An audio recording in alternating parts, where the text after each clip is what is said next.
See, Joe, 13C, can we get jazz hands from you, sir? Of course. Let's see the jazz hands. There you go. Joe's doing jazz hands. Walter's doing jazz hands. We are live. We are live. I hope you got your big girl United Airlines. Don't fly with your dog. Don't even fly on United Airlines. Big girl panties on tonight. Oh, man. This is episode 156 of the Who Moved My Freedom podcast, live from the Big Daddy Guns studios, which is everywhere now. Got Big Daddy Guns signs everywhere. We are live, guys, and we're back here. Obviously, we're going to talk about gun control and lots of other things going on in the news. Where joining us tonight, we've got Joe from 13C Gun Reviews in his house. What's up, Joe? Hey, what's going on, Hank? Good to see you guys. Walter, good to see you too. Oh, yes, Joe. Always good to see you. Yes. Yeah, through some kind of government mind trickery, Joe, I can see daylight out the window behind you. Yes, you can. It is still the government's controlling our clock. So hopefully, well, we can get into that later, but hopefully Florida makes at least one good decision this year and never changes their clocks again. Yeah, I saw that was being the bills being put on his desk for our lame duck. Yeah, I wish. Okay, I wish they would have put that bill on 2 weeks ago.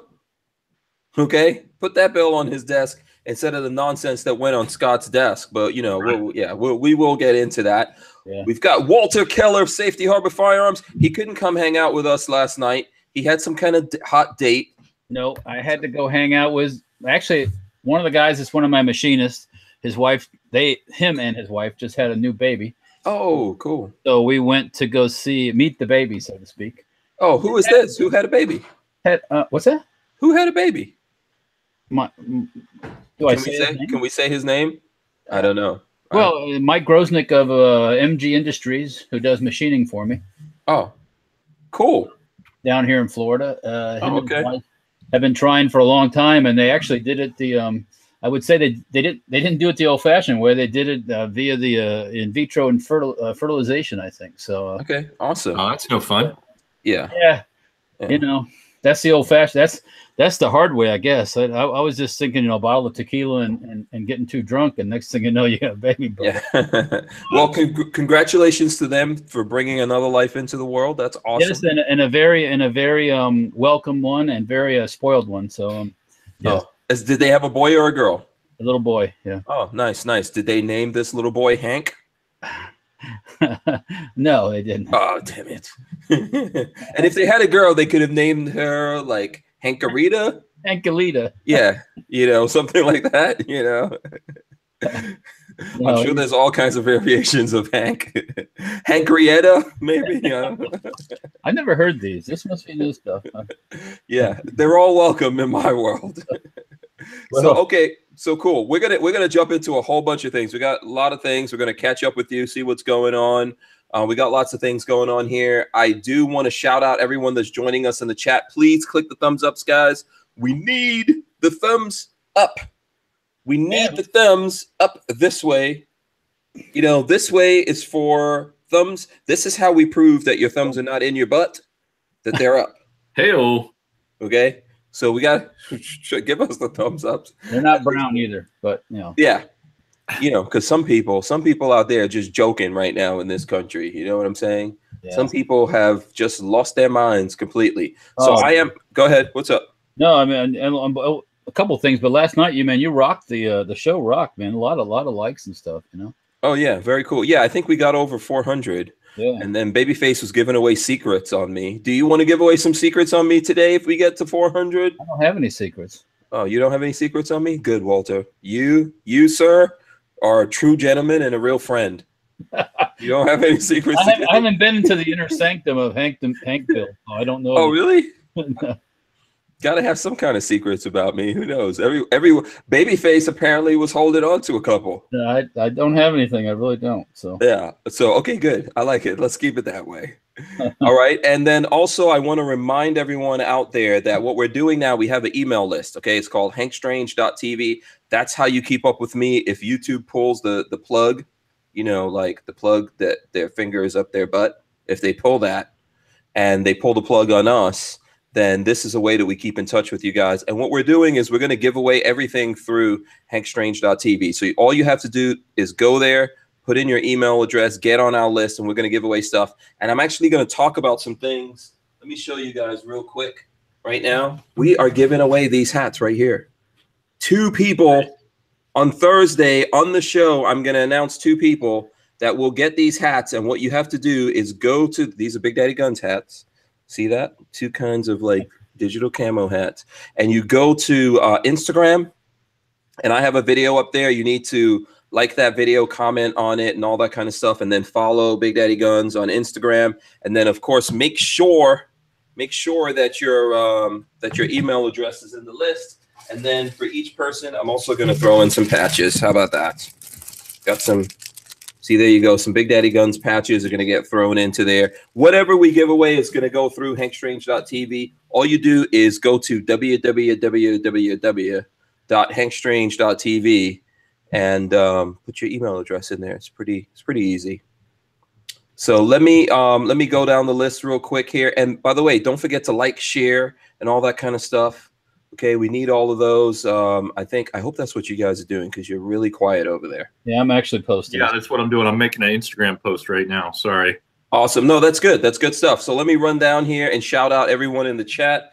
Let's see who we have going on in here. So Joe Carpenter says he's number 1. Joe Carpenter was number 1. Man, I think he was number 1 yesterday too. I can't remember, and then the Tyven Show is also in here. Let's see. The Tyven Show was texting me. He was like, Hank, there's no show thing. What's going on? Just at the moment that I was posting it, he was like, "What's up, man? Where's the show?" So E-Rock says he's number 2, but Tyven Show is fighting with him for the number 2 spot. Tango Hunter is number 3. Rick Day number 4. What's going on? Lost in Outdoors also here. Jolly Roger USA. He says I'm at least in the first 10. Nice. Joe Carpenter says he feels lubricious. Boss Hog is also in. Let's see. Rick Day says living a locked and loaded lifestyle is what's up. So there you go. Rick Day. He also says pineapple on pizza is also what's up. So that's pretty good though. I didn't have it, but that sounds good.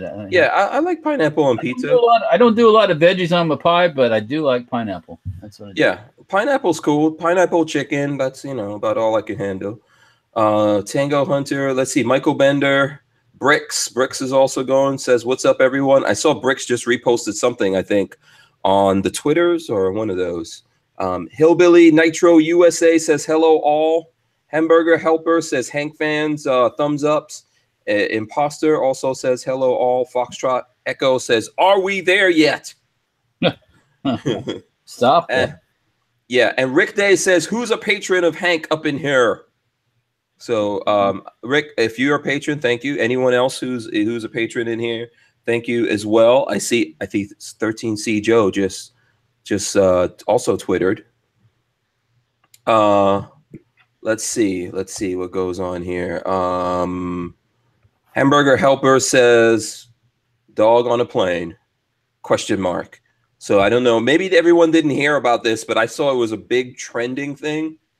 So we're going to talk about the dog on the plane today. It's not good news. It's not good news. If you're a dog owner, you won't be happy. We already hate United Airlines as it is. This is not going to help you love them. You gotta. Yeah. Is United Airlines the most hated airlines right now? Yeah, they suck. They're pretty horrible. Aren't these the guys that try to they refuse to give anyone an NRA discount recently? Was that Delta? Okay, I thought it was United. It's who's when it. I think it's. Oh God, I can't remember.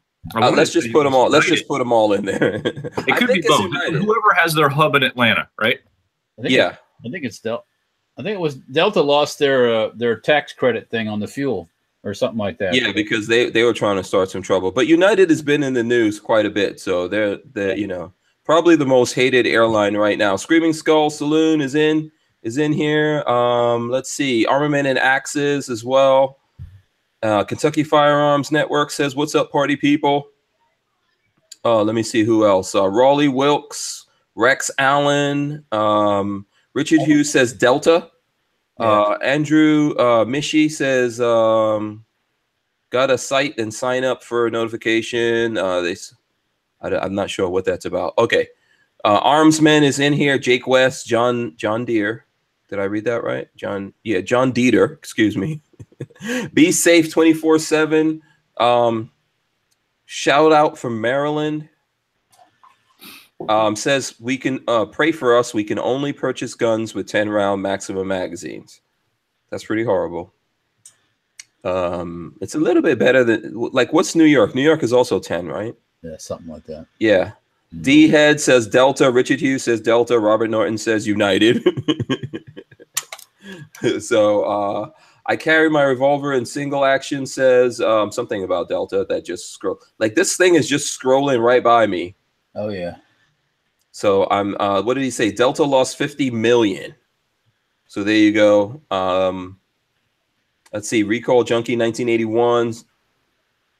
Southwest just killed Happy Hour and raised drink prices on top of that.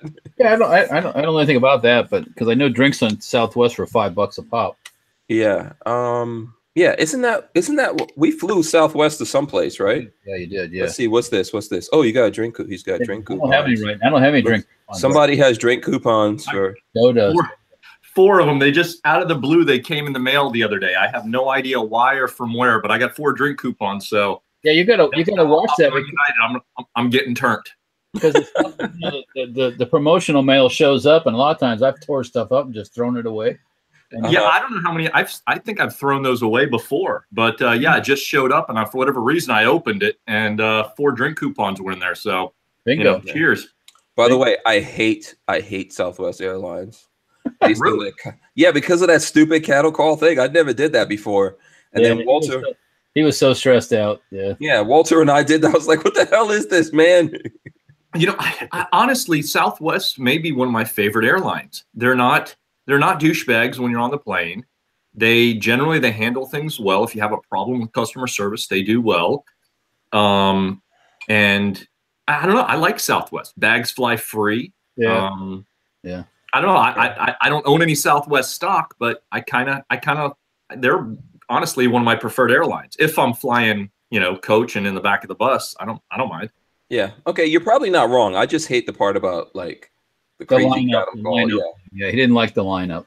Yeah. The lineup is a little weird. Yeah. The lineup just totally threw me. So let's see. Let's see who else is in here. Fat Ash Hillary 762x45R. Weston Probe, Scamp 900, Rusty Shackelford says, "Hey, my fellow gun-toting animals." How does that sound? Yeah, Rusty Shackelford. I think that didn't Babyface say he's big on one of those Insta tweet megagrams? Maybe, yeah. Yeah, one of those things. I believe. What was it? I don't know. It was something that I don't use often enough. One of the social medias I don't use often enough. So let's see. Robert Norton, Ridge Runner, Jumpy Killer QX says, and then William Hoffman, Double Y, Texas Pride says, "Howdy, y'all." There's a lot of people in here. I can't really keep up with this. You already got 126 likes, man, and 192 watching. So yeah, you're right off the bat, man. No, yeah. I think that's awesome. Get wound up, man. There's like pow. Yeah, I think the people like getting shout outs. If you guys like getting the shout outs, let me know, because I think people out there like, getting the shout outs. Adam Paul, I see lots of new people. Chad Christian, Opt Out of Gun Control is in there. Shout out to Opt Out of Gun Control. He was on the show last week. SoCal Pitts says, "I got my GOA membership in the mail today." Very cool. Awesome. Very cool. Yeah, they probably sent some stickers. Did you get yours yet? I sent them some money. I just made a donation. I don't know if it was an official membership thing or anything like that. They've been sending that to me in the mail a long time. So yeah. The GOA honestly is one of my favorite organizations. I've been a member of them, I think, since I've been about 21 was when I first stumbled across them. Okay. And I've been a member since then. I've been an NRA member since 18, but the difference is I've had a GOA membership consecutively since I've been 20. Wow. The NRA, I've dropped on and off over the years as they've pissed me off and or stabbed me in the back. So how old are you now? 23, 24? Yes. Yeah. Double that. Oh yeah, that's okay. That's cool, man. Respect to that. Yeah. You know, I did the life membership thing with the NRA the day after Bill Clinton got elected, because that was a bad day. you were mad. You were pretty mad if you went and plopped down the life. Because how much was it back then? How much was it? $200, I think. Oh, actually, that was you did a very wise thing. I did the payment plan thing, and I paid X amount a quarter, $200 or $300, whatever it was. And, okay. It wasn't that big of a deal like that, but now I what I did today? I should have made a video of it. I had an NRA T-shirt that said, I forget what it had, a slogan on the back about the English thing. Don't worry, carry concealed or some stuff like that. I cut it up, and made it into a rag today. At the shop, I'm just like, I'm not wearing the shirt anymore. Fuck no. Yeah. There's actually, if you guys hold on, have you guys ever been to? And then someone told me that the Forge from Freedom link. I've got to check with Lola. I don't know. Someone just called her and she left. But if you go to Forge from Freedom, right? If you go to Forge from Freedom, go to their website and then look for the Hank Strange collection, you will actually see. It's not just in my collection, but it's out there. You will see there's a new shirt. Yeah, the NRA one. Yeah, there's a new NRA shirt. I'm trying to pull it up here so I can show everyone right now. If it would load, I don't know why my thing's taking so long to load. Let's go. Okay, here we go. Here we go. All right, so pulling that up so you guys can check this out. So it's negotiating rights away. Yeah. That's someone gave me that idea here. Someone messaged me, I think during the chat or something like that. So that one's on there. That's new in the Forge from Freedom. So I don't know, it's just depressing, Yeah. So, yeah, it is to see what's going on with them. Like, they create a problem, then they're going to benefit from that, from trying to look like they're fighting for that problem. Yeah. And what they opened up is the floodgates of things that are really going to be depressive to the industry and then to freedom itself, And then they don't try to change that or do anything to backpedal out of it. They just, they just go forward, I don't know. Yeah. Well, they said, and even Mac was showing this, they said that they think that anything that changes the rate of fire should be under the same regulations as machine guns. And that's what people are trying to pull over on us right now. Yeah. So let's see. Okay, I'm just going to quickly go down. Anyone, I'm going to shout out the last people in here. Nick Averth, Andrew Mishi, I think, LV Louis Cypher, Alec F1, Midnight Range TM, Scott Rousseau, MW Tacticals also in here. Let's see. Moobut is in here. Grizz3, Liberty Life. Jean Javella is in here. Mike the Wop is also in here. Treadhead 44 in here. Nico Sauer. Mike the Wop. I guess these guys are trying to help out Mr. FNH get 50 subs. So Mr. FNH is in here. Mr. FNH, whoever's in the chat, guys. And I think there's over 200 people here in the chat. Is that a YouTube? Yeah, I think so. Go to Mr. FNH's YouTube channel and let me see. I'm going to search. Let's go on YouTube and search Mr. FNH. Hold on. I'm going to open up a window. I got to open up an extra window here, folks. This is like very exciting. Focal nodular hyperplasia. Yeah. What was that? Where did you find that? I just typed it in on Google and that's what I got. Oh. Obviously. Okay. Yeah, Mr. FNH, he looks like he has 21 videos. He's got 42 people subscribed to him. Now he's got 43. Hang on a second. Just give me a moment. He's got 43. Someone keep me appraised with the countdown. I think we could definitely get him to 50 without a doubt. We can do that. We can do it. So I encourage everyone to go there. If you can do it, Joe, Walter. Mr. FNH and Friends, is that what it is? I think so. That's what it looked like to me when yeah. Now he's going to have 52. Boom. 50. All right. Awesome. Awesome. I think we can get him to 100 people. It could happen. Hamburger Helper says he got it. Hillbilly Nitro USA says, Hank, I'm almost 200 subs. Okay, let's go. Okay, let's go do Hillbilly Nitro USA as well. Okay, we're not gonna do everyone tonight, but let's go. We're not actually gonna do Hillbilly Nitro. We're not gonna do him. You know, but we'll go to his channel too and help him get to 200. Let's see. Okay, here we go. Hillbilly Nitro. Let's go in there. Yes, he is close. He's 193. Boom. Just added another one. Oh, wait a minute. There you go. That must not be the right one. Yeah, it's basically a dude with a red baseball cap on there, and it should say Hillbilly Nitro USA. Oh, USA. Okay. Yeah. Well, I just looked up and read the dog story while you guys are looking that up, and that just ruined my night.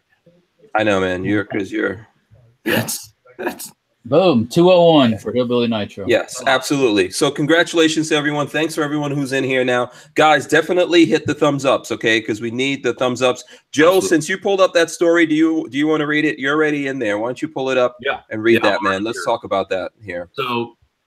So this story, and Hank, you just turned it on to me tonight, and I'm reading off the CNBC website because that's the first one that popped up. United Airlines apologizes for a dog that died after being put in the overhead bin.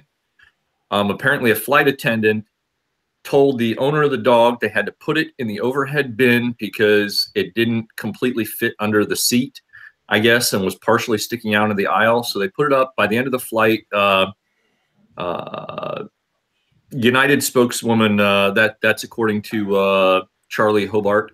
Anyway, Greminger,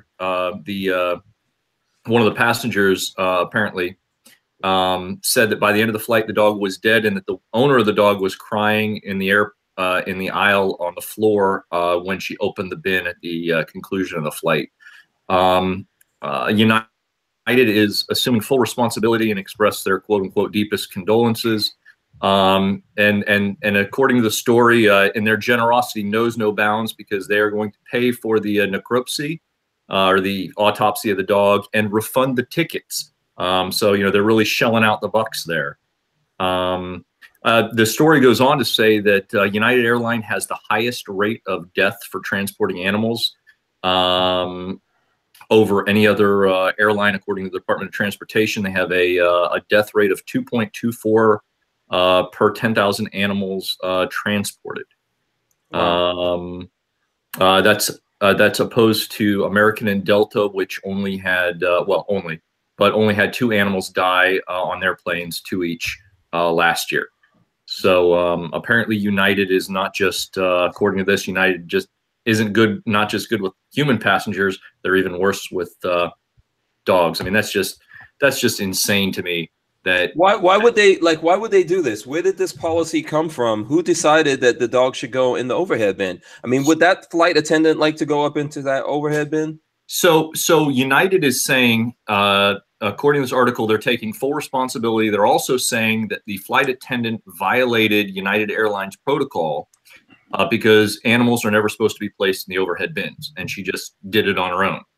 Apparently, I apologize for saying the word she, because the way it was referred to here, it gives you the impression it's a female, but we don't know for sure if it's a male or female. So sorry about that. Yeah, I think flight attendants have to wait. They're power hungry now.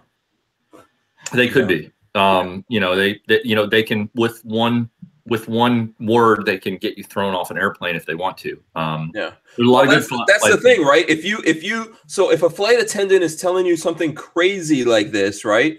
Where they, you've got, obviously this is a little dog, because my dog, your dog cannot get up into the, my dog can't fit in the overhead bin. But they tell you something like this, and if you say no, next thing you know, you could be getting kicked off the flight, arrested, getting dragged out by security and beat down.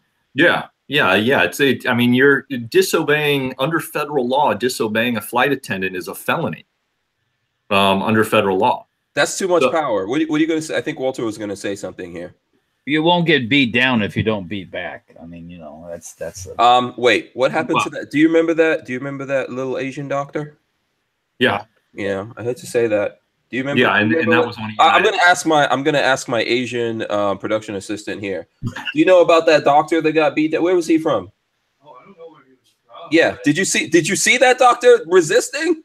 No. No, he didn't resist. And then the airline, United Airlines, went on a smear campaign and dug back in his history like 40 years ago, because this guy was elderly. He was like 70 years old.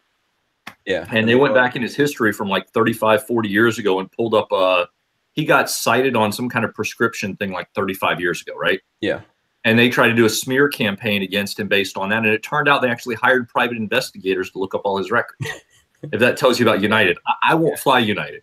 I think his only resistance was saying no. I did see him in the video saying no. He didn't want to be. But then they beat him down. What were you going to say, Walter? No, I like I said, I didn't see it all, so I don't know. Oh, you don't remember? You don't remember that? There's been so many, I can't remember. Yeah, no, this one was famous, Walter.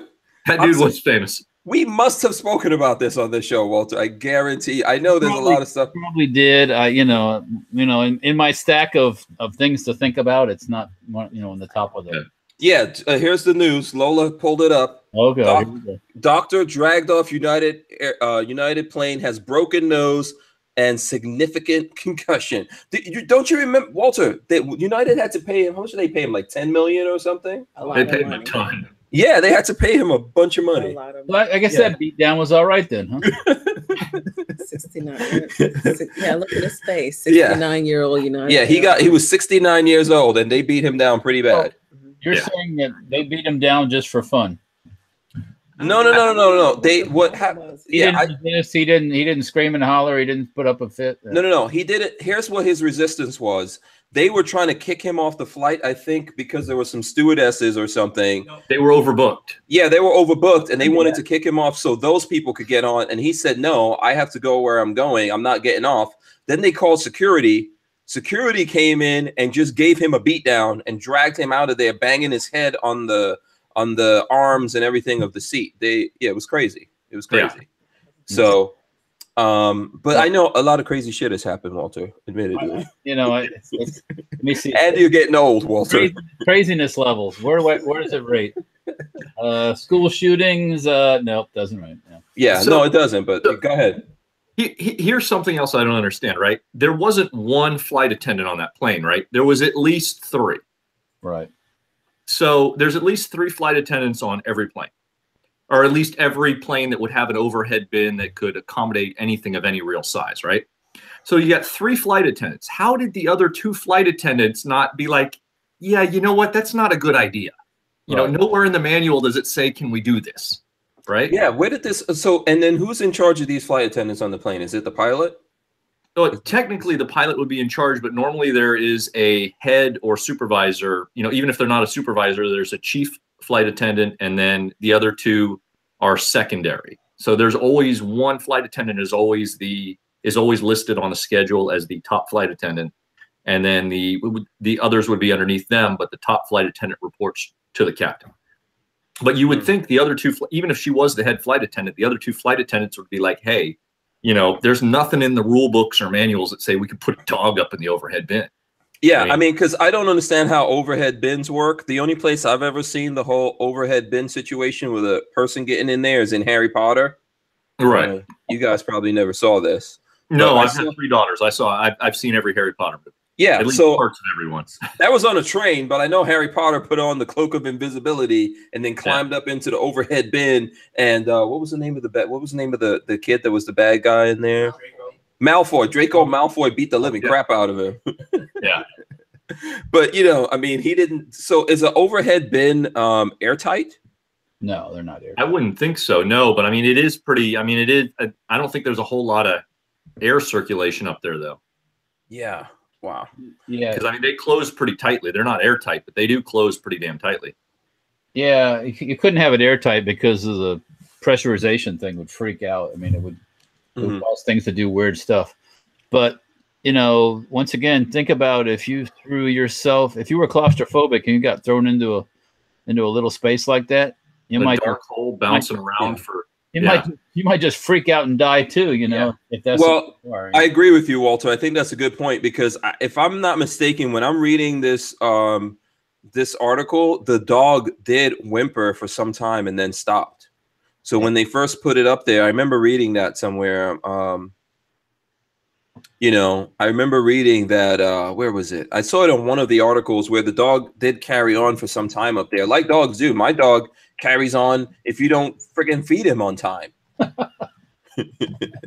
You know, so this dog was up there whimping and carrying on, and anything could have happened. You know, little tiny dogs they're not that tough either. No, for the most part. They think they're badasses, but they're not that tough. Just a bad decision all around on their part. Yeah, unfortunately.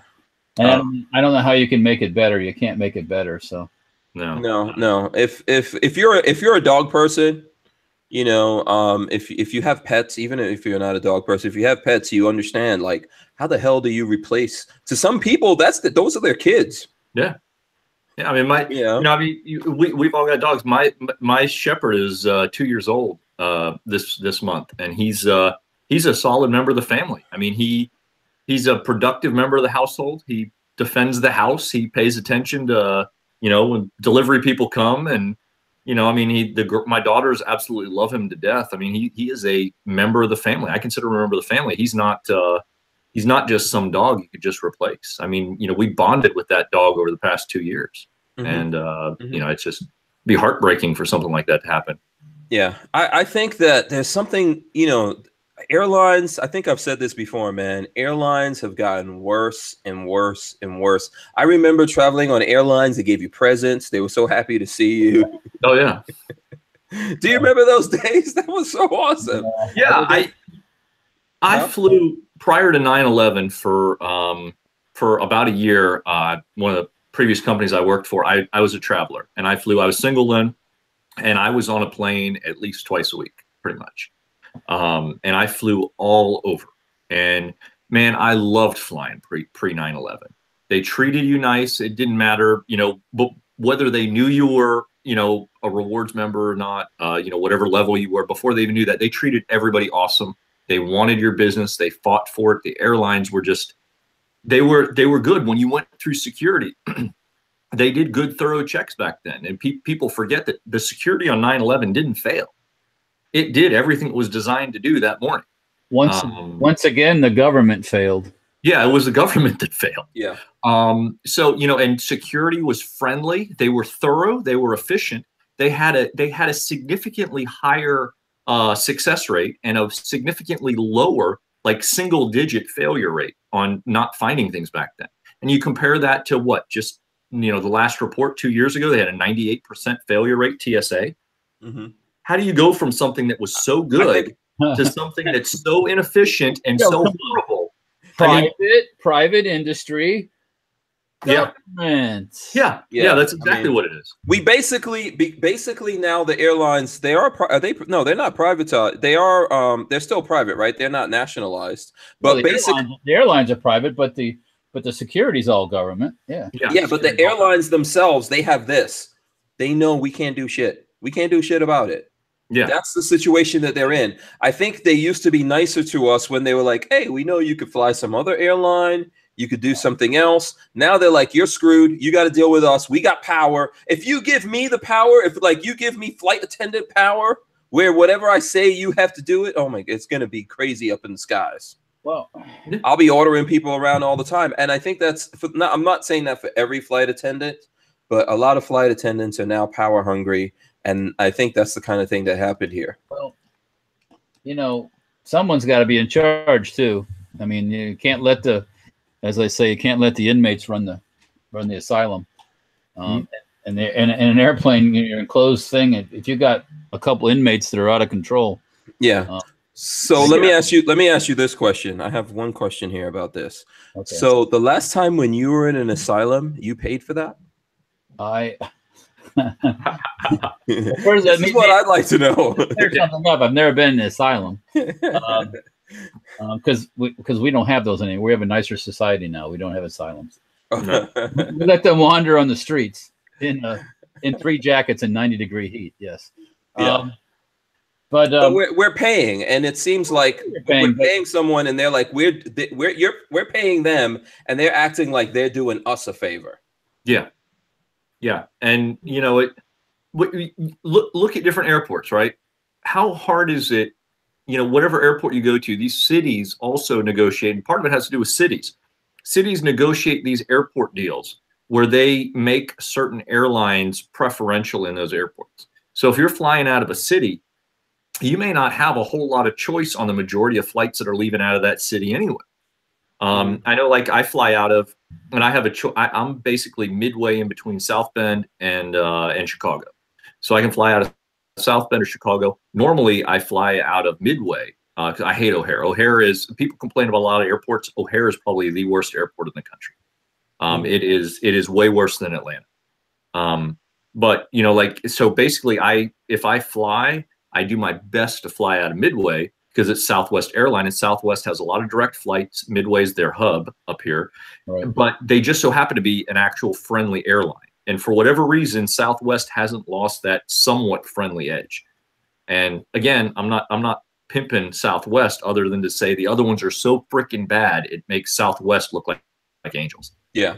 I think I see where you're coming from with that. The Tybin Show is reminding me that if we look on the back of the ticket, it says they make up the rules. We got to follow them. Yeah. Oh, no. Have you ever been to Tampa? Tampa Airport? Yeah. I flew in and out of Tampa a couple times. It's been at least, I think, 10 years since I've been in and out of the Tampa Airport, though. Tampa is, in my opinion, one of the best airports in the freaking world. I love South Florida airports. Daytona Airport, Palm Beach Airport, even Lauderdale Airport is decent. Usually easy. The airport here in Gainesville is a little tiny airport, but I like it. You know why? You are in rush hour waiting if you wait 5 minutes to go through security. The volume, the volume. Tampa's nice because you don't have to walk a lot. Everything is boom. You're on a tram. Boom. You're across here. Boom. You're airside. It's fast. It's easy. You know. So yeah. Unlike some of these. Well, yeah. What was it? Miami is crazy. That's an insane airport, but you know that is a big international hub. Yeah, going south. There's a whole bunch of stuff in there, and you know I don't mind the Miami airports because I see lots of hot tourist chicks walking through there whenever I'm in bikinis and stuff like that. So I guess that kind of like balances out the crazy. Yeah. If you at the airport, come on. Huh? No, I'm just making that up. I thought so. Yeah. Yeah. That would be nice. Shout out to the Tavon Show for saying that I'm right. That he went more than the worst airport in the U.S. He went to Chicago's O'Hare is the worst airport in the world. No. I think I haven't been to enough international airports, but it's pretty damn bad. Chicago is probably bad. The worst one I've seen is LaGuardia Airport. You know, LaGuardia is tough, but I've never had the full experience at LaGuardia as far as having to park, having to do a bunch of baggage and stuff. But I've done the full experience at O'Hare a couple of times, and it is just hell. Every single time I have parked in LaGuardia Airport and gone someplace and come back, there's always some dude who his car is either stolen, stripped down, or on fire. When he gets back to it, it's every single time, man. LaGuardia, I don't know if it's any better. I haven't been in New York in a long time, but LaGuardia Airport's pretty horrible. And that's where I was saying the other day, by the way, I'm gonna transition out of this, but that's where I was saying the other day there was one of these rappers, Jules. Are you guys even into hip hop music? I know Walter's not. Bit, yeah. But Jules Santana, this rapper, was going through there, and was it LaGuardia or Newark? I have to look up one of these airports he was going through, and he had a gun on him. They busted him, and then he ran. I've got someone tell me, did they catch up to him? Did they find him yet? Okay. You can't fix stupid, Hank. Yeah, where are you running to? You can't fix stupid. First, you go to the airport with a gun. You can't fix stupid. Yeah. Well, you know, it could happen. It could happen. Someone could, if you legally have a gun. If you legally have a gun, it can happen. Where do you live? Well, no, not if you're living in New Jersey. Probably not. You can't fix stupid. Yeah. So speaking of hip hop, like this is really bad news. The rapper Craig Mack. Have either one of you guys ever heard of Craig Mack? I can't say I have. I can't say I have either. Oh, have you ever heard of a flavor in your ear? Like I'm kicking brand new flavor in your ear. Nope. Never I've heard of Flavor Flav. No. Well, Craig Mack, who's a rapper, he was the first rapper signed to Bad Boy Records on the P. Diddy. Okay. Oh, dead at 46. Man. I saw that post about a rapper dying. Yes, I did. Yeah, that's pretty sad. Craig Mack, one of my favorite rappers. Any indication on what was the cause? I think it was a heart attack. Which at 46 years old, Yeah. I hope I'm not going right now on the show. Let's hope not. Yeah. You know, yeah, that's pretty. I agree. Go ahead. If you died on the show, you'd probably get YouTube would probably give you a mark. Send me a golden play button or something. They put a strike. They put a strike on your. Oh, a strike. Oh yeah, you're right. They give me a strike. Like, how dare you die on our show? Unnecessarily violent or something. Yeah. Or something. Yeah. Yeah. Oh. Yeah. So I think that's you know, I'm a fan of hip hop music. I grew up in hip hop music, and we're actually, me and Craig Mack were actually the same age. So that's you know, a little wake up call, huh? A little wake up. Yeah. Yeah. He was one of the best rappers, but he did it. I hate to say he was a one-hit wonder because he was lyrically freaking awesome. But you know, see, this is the thing when you're creative, you don't choose, the people choose. Yep. So I think that he didn't really have a lot of hits, wasn't really able to keep coming back like some other people out there. Not to mention he was dealing with Puffy, which was probably not a good thing. So, you know, it's a good thing. It's a blessing and a curse all in one. So let's go on here. Do you guys have any news things you want to go on to? Oh, did you see the nice video of our former first lady stumbling down the stairs in India? No. I did twice. Oh, you guys had that shit on replay, huh? No. In the same set of stairs, she stumbled twice. Which one of our former first ladies is this? The Wicked Witch of the West. Oh, okay. Hillary? Yes. Yeah. Oh, okay. Really? The Butcher of Benghazi. Yeah. I didn't see this. Yeah, she falls. Her bodyguards are by her side. They catch her, and then she goes a few more steps, and then she falls again. And then she catch her again. Then she kicked her sandals off and proceeded down the thing. You know, so. Oh. So what? Her heels? Okay. No one has made this into a meme yet. Oh, it's all over. I'm sure it's coming. Oh, okay. I didn't see this. Wait a second. They should make it into a rap video or something. You know what I mean? It's like, yeah. Put it to music. Yeah, I didn't see this. I totally missed this. Yeah, she went over to India to badmouth everybody, and you know, typical stuff. Yeah. So I see that that Trump kicked out. Lola must be looking at it because I hear her laughing. Tillerson got his walking papers. Oh my God. Okay, Lola is freaking out apparently. You guys didn't see that, man? It was all over Facebook today. No, I didn't see. I've been in here working. I don't know what you've been doing, Walter. Well, or you, Joe, for that matter. I living a life, I guess.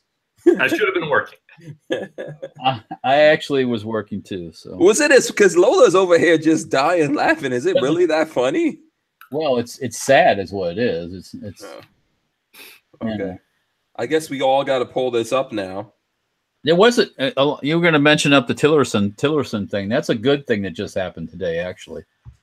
Okay, you think so? What do you think about this? Well, him and Trump didn't get along on some issues, so he's moving along. The CIA guy's taking his place, and the one who's taken the lady that's filling in for the CIA position, she is a waterboarding biatch. So, okay, yeah, she believes in intensified interrogation techniques. So,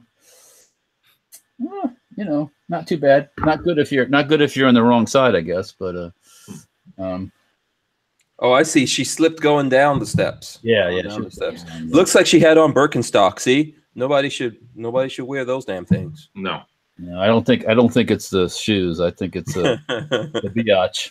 So, okay. Bless her heart. Bless her heart. Okay. Yeah, that's a good way to put it, Walter. Yep. Keep it clean, okay? We don't need to get banned all over again. Oh, if you talk about Hillary Clinton, you get banned. Yeah, I don't know. We don't. But whatever it is, we don't need have no idea at this point. YouTube's just making it up as they go. Yeah, that's true. Yeah. So what other news things are going on here? Let me see. Trying to see. Illinois Governor Rauner vetoes gun dealer licensing bill. That's good. Right? Oh, that's awesome. Did he actually do that today? I didn't hear it yet. Yeah, it says Illinois Governor Bruce Rauner, I don't know. I guarantee you I'm saying it wrong. Someone's going to complain to me. Vetoed SB 1657 today. This is connected to that thing that was going on with Springfield Armory and all that, right? Yeah, but part of it, yeah. Yeah, so because I think it came back to life. So he says that's the bill that would have mandated state licensing of all gun dealers in the state. Not to mention requiring licensing fees, a minimum number of hours of experience selling firearms, 100, for the licensee, a qualifying examination for licensees, training, continuing education for both licensees and employees, and appropriate, quote unquote, appropriate security measures, including video of all transactions and firearm storage areas. How do you get 100 hours of, how do you get your certification in gun selling experience? So on the streets.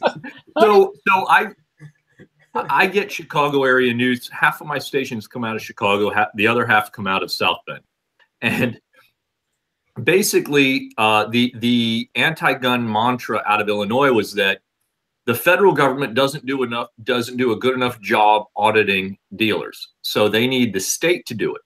And in addition to that, they said that dealers need training so that they can better identify straw purchasers and people who shouldn't be allowed to buy guns. So, and part of that was that they want dealers to be able to look at someone and know if they shouldn't be buying a gun. So now, what does that mean? I don't know. So are you getting Masat training? Are you getting like some psychological screening? Let me tell you where this goes. So here I am. I'm the white gun owner, and I'm in my gun shop, and the brothers come in, and they're like, you know, they got the dreads and everything else. I said, well, these guys look like hoods, man. They look like criminals. I sell them no guns. Yeah, I think that's it. I don't know. I mean, and then all of a sudden I'm getting sued because I'm the racist white guy or whatever. You know, that's where I see it. That's where I see this kind of stuff going. So, you know, and vice versa, it could happen the other way too. So yeah. It's absolutely profiling. Yeah, right. So yeah, the Hispanic guy comes in and he just pulled up in his lowrider, and I'm going, well, he's going to be trouble. Forget about it. Never mind. The person you're selling to has no criminal record and is past the mixed check. You're just you're just going to be like, yeah, you look no good. So yeah, no gun for you. So then when you sell it to the guy that's cleaner than all, you know, the world, and he goes out and does something, that is the psycho. That's your fault because you made the final choice. So this ties in for those who aren't paying attention. The Illinois Senate passed a bill for not just preventing the sale of, but confiscating or requiring that 18 to 20-year-olds surrender so-called assault rifles and high-capacity magazines. So part of this ties in with, and if you look at what Illinois has done, because Chicago has done it time and again, as well as Cook County and the city of Chicago will go to the Illinois State Police. They will find out who has firearms owners' ID cards. And then they will go to those people's houses, beat on their door, and ask them why they haven't registered their guns with the city of Chicago. And this was pre not Heller. What was the one out of Chicago? Not Heller, but the other one out of Chicago, McDonald. Okay, that was at least pre-McDonald's. So we have track record and history of Illinois doing this and getting away with it in the state of Illinois. This licensing scheme would have allowed Illinois State Police and probably local jurisdictions, if you dig down into how this would actually break out, to be able to go and examine the records of dealers. And as part of that examination, there was nothing in there preventing them from going through and making photocopies or digital scans of every single one of the 4473s that those dealers have on hand. They don't have a jurisdiction. Absolutely registration. Thank you in the comments for everybody who put down McDonald, by the way. Yeah, I don't think legally they can look at the 4473. What's that? I don't think legally they can look at the 4473. As it stands now, I don't think so. But under that bill, as part of the licensing, they were either going to utilize the data and double check it against the 4473s, or have yet another form you would fill out, an Illinois version of 4473. And they were going to go around. So they wanted to not only ban people who are under 21 from having these things. Their plan was to go around and take them back from them. Yes. Yes, you would have 90 days to turn them in. And to my knowledge, it's the Governor Rauner, at least as of a few hours, as of this morning anyway, had not vetoed it. I don't know if it's actually sitting on his desk at this moment, but it was headed there because it did pass the Senate. Yeah. Maybe. So, and people say that no one's coming for your guns. I mean, if you allow that, what makes you think if you make it 21 that, you know, a year from now, 2 years from now they don't make it. No, you know what? We think you got to be 31. You know, Yeah, exactly. seriously. Yeah, that's confiscation. You know, if you're an adult in America, you should be able to, you know, I mean, honestly, I don't even believe you have to be of adult age to be, you know, to be quite frank with you. Like if you're born, it's inalienable. It didn't say when you get to 21 years old or when you get to 18 years old. It's a right that you're born with. I think you're born basically at 0. But Hank, You we know. have to do something. We have to do something, Hank. We have to do something. I That's know. the mantra, right? Yeah. What? Yeah. We have to do something. Yeah. And let me ask you this question, by the way, Joe, since you seem to know so much about this. Is it Illinois? Is it Illinois or is it Illinois? Which one is it? Just Illinois. Yeah. Illinois. So I can't say Illinois. Illinois. You could. I mean, it's. I mean, they're. I don't know. I just want to drive some people crazy. Yeah. You can call it anything you want, Hank. Yeah. At this point, right? It doesn't matter. Well, they're working on it real hard. You'll be able to use the S word pretty soon. Oh, really? S with a hole at the end. Yeah. Yeah. Sure. And I'm from Illinois, so you know, little by little. Yeah. One thing I wanted to touch on, since we're on this subject, is the bigger gun control picture right now. It's not. Florida already passed something. Illinois, while at least Bruce Rauner is stopping one part of it, and let's see if he vetoes the other part, the age limit. But if it happened in Florida, it can happen in any state if you're not, if people aren't active in that state. I think that's the key takeaway here. Right now in sleepy little Indiana, there are bills downstate, which at state level, I don't think has a chance of passing. However, anything can happen, right? There could be some nut job go on a shooting spree tomorrow, and those bills are sitting on the floor. They get voted on tomorrow before the session ends, right? So, and it's not like session's ending tomorrow. There's still a couple more weeks. While we're looking at all this, Valparaiso, Indiana, for example, the city council voted 7-0 to support a resolution protecting children and safety and researching and enacting safety measures. It's some kind of weird freaking long ass resolution about this long that they came up with, right? And it passed. Okay, Mac must be having like a meltdown. yeah. We're both, and I don't live in Porter County or Valparaiso, but I'm very close. So I mean, it is absolutely infuriating what's happening. So and the media up here, you know, there's a gun show in the county over from that, Lake County, which is right up against Illinois, right next to Chicago. There were the gun show reports are about 5,000 attendees at Crown Point Gun Show. There were 15 people outside holding an anti-gun rally. 15 people, and we're talking about a place that's about 45 minutes from downtown Chicago. All right, if you were going to turn out a ton of anti-gun people, you would think more than 15 would turn up for this protest.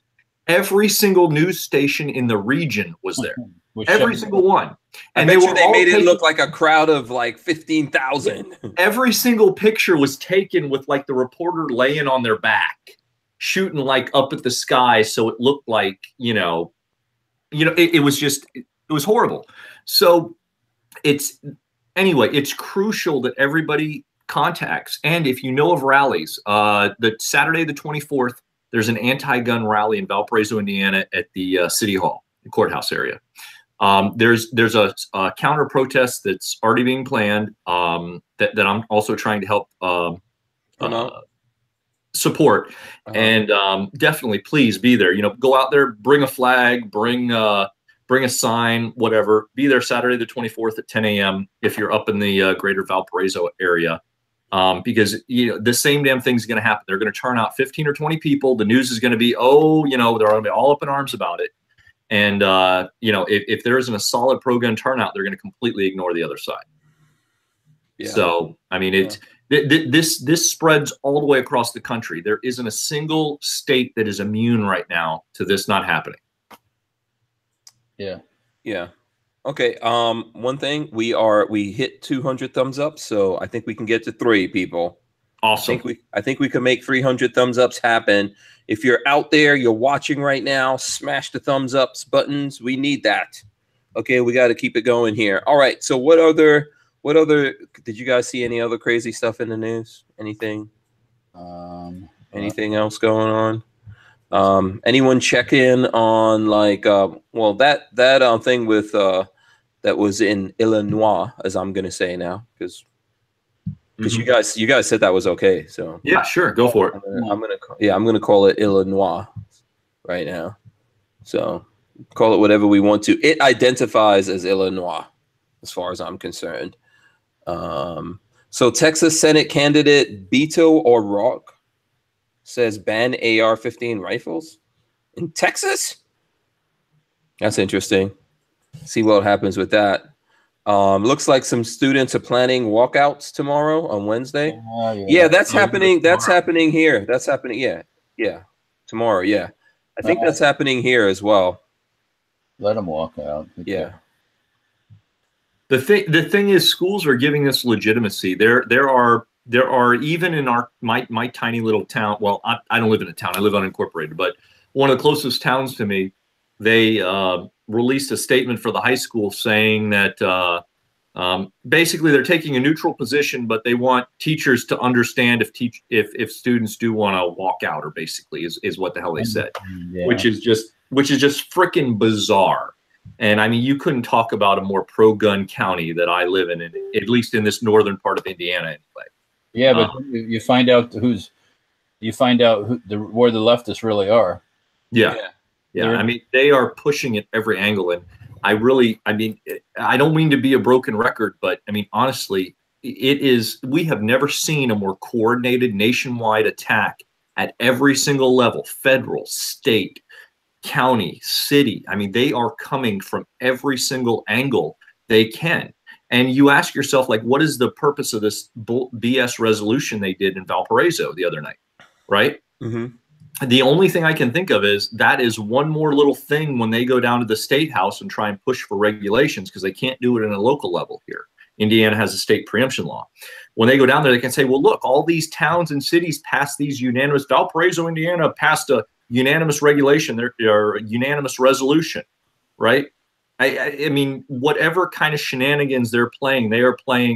You know, people tried this nonsense of the NRA pulling this next level chess. No, the next level chess that's being played right now is by the other side.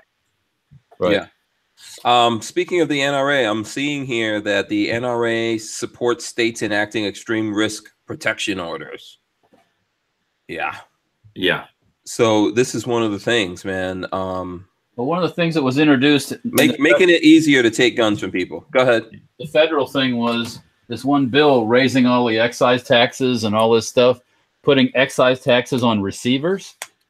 An unassembled gun automatically now will become an excise taxable thing, raising the permit fees and excise tax. And then they're going to use this money for research. Yeah, we were talking about that yesterday. They want to, and this is very relative, Walter. I know you weren't here yesterday. So did you see that they want to change the AOW from $5 to $100? Yeah, but the thing is, they want to use this for research. You know what that means? That means padding the pockets of their liberal friends. Yeah, to figure out how to take more guns from us. Who happen to do the research. Yeah. So that's what that's about. And it'll end up in the coffers of the ones running for office. Yeah, and they've already done the research. The research is already out there. Even the CDC has the research. And it's all pro us, actually. Mm-hmm. Yeah. Yeah. So what do you think about this, Walter? What do you think this is going to do for the industry if suppressors go from 200 to 500? There was something in there that they said is going to 1,000 that I think is 500 now. I don't know if that's was that licensing fees or something. And the justification is inflation. That's that's the actual overall justification, because in the bill it's claimed, quote, adjusting for inflation. Yeah, what were you going to say? Actual taxation justification for it. Right. What were you going to say to that, Walter? I'm surprised that wasn't done a long time ago, to be honest with you. Yeah, it shouldn't be done now. You know why? Well, I'm not saying it should be done, but I'm surprised this hasn't like I said, $5 for AOW, really? But then again, a lot of people have been asleep at the wheel for a long time, also too. Yeah, I'm just saying, normal people who collect taxes and stuff will go, well, they should pay a little bit more than that. Well, and for the people watching who don't understand, when this was passed, $100 tax or $200 tax or the $5 tax, you're talking about damn near 100 years ago this was passed. So you used to be able to go in and for the price of a tax, I mean, what was a silencer back when it was passed? Do you remember, Walter, your average silencer back then with the actual cost if you were to buy one was $15 to $20, right? Probably, yeah. And I mean, you could go get a Thompson for that $150. So yeah. So you were talking about an item that was taxed. If a silencer was $20, that would have been a top end silencer back then 100 years ago for $20. That was a tax on that of $200. It's 10 times the price. A Thompson, like you said, a Thompson machine gun you could have bought when this went into effect. Your Ace Hardware, you could buy it for $150. And I remember seeing those ads. If you look at the old newspaper print ads, I think I have one up on the page back in the archives. It was like $150 and it came with a bunch of magazines and a nice case and all other kinds of stuff. And the tax on that was $200. And then you look at the short barrel shotgun back then was what you could buy a short barrel shotgun for $15 back then. It was the idea behind that back then. The $200 tax stamp was supposed to be prohibitive. To prevent you from doing it. $200 now is just a bump in the road. I mean, it's So Joshua Levy says that's the equivalent of $3,000. Here's the thing, though. These kinds of things going into effect will effectively kill this industry. It's going to cut down the people who are actually going to do this tremendously. If all of a sudden the AOW, I mean, everyone doesn't even go out there and do the AOW. It's not just that it's $5. It's the wait. You still go through the waiting time, all of that. When that goes from 5 to 100, it's going to be less people, not more people doing it. When a suppressor goes from 200 to 500, it's not going to be more people doing it. It's going to be less people doing it. Yeah. And it's going to make it more difficult for people to do it when at the same time, this is like a health issue, a protection of the ears issue, right? And we're going in the opposite direction of where we should be going because there's other places in the world where people have to have suppressors to use their guns. And then in America, we're going to go, every time you buy that suppressor is $500. And a couple of weeks ago, everyone was like, yeah, man, suppressor's going to come off the NFA pretty soon. Yeah, absolutely. So I found this bill, HB 5103. I don't know if you want me to run down the numbers on it. Sure, go ahead, run it down. All right, so it'll apply a 20% tax on pistols, revolvers, firearms, and firearms other than pistols and revolvers. So every single gun, 20% tax. A 50% tax on ammo. Doubles the special occupation tax for firearms importers. Increases the imported gun dealer tax to 50% of their sales. Wow. Increases the NFA transfer tax from $200 to $500. And then the AOW tax that we talked about from $5 to $100. It also reclassifies pistols that fire rounds commonly associated with rifles as firearms. AR pistols. So that would be, AR pistols, AK pistols. That would reclassify all those pistols since they fire commonly associated rifle rounds. And then there would be it would be in the cost of living inflation. There's a formula that's going to be indexed to the special occupation tax on top of that. So it just scales proportionately over time. So they don't even have to worry about it after that. And those are just the bullet points that I'm hitting right there without actually digging down. That's a huge gun bang. Yeah. A huge gun ban right there. That's going to make it more difficult. And all the poor people out there, and what I mean by the people who have less money to do these things, they have less access. Right. And I don't think we should necessarily shy away from that, right? So I've made comments before, and some people get it once I explain it. If I say it right off the bat, they don't understand it. Poor people need guns too.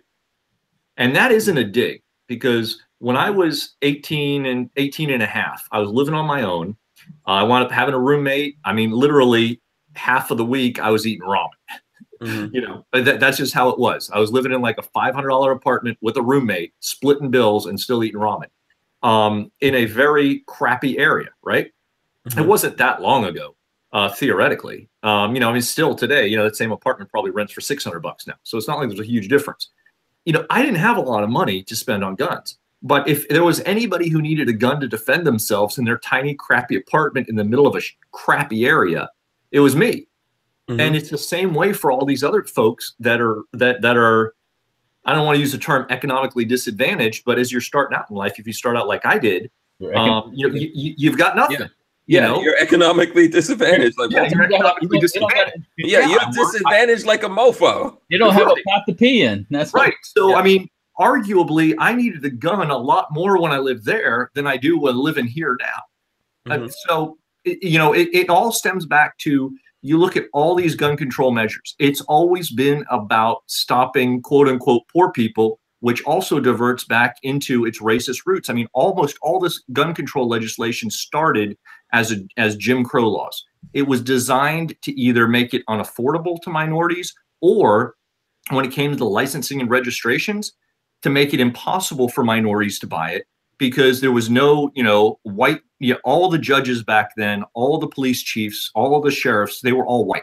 There was no minority, you know, back 100 years ago, there's virtually no minority people in positions of authority that could grant these permits or licenses. It was a de facto ban on preventing people, you know, minorities from getting things. And it's the same thing that carries on today. And, you know, people make these things like, oh, you know, the Democratic Party is a party of, you know, civil rights today. No, they're still the party of oppression.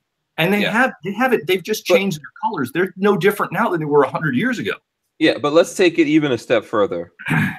It's also sexist, dude. It is. It's also sexist. I mean, come on. The people who need to defend themselves, we all need to defend ourselves, but women need to defend themselves. So I know, like in your example, you know, you were talking about you, but what about the women out there? What about the single mothers out there? You know, the women living in bad neighborhoods, trying to raise their children, trying not to get mugged.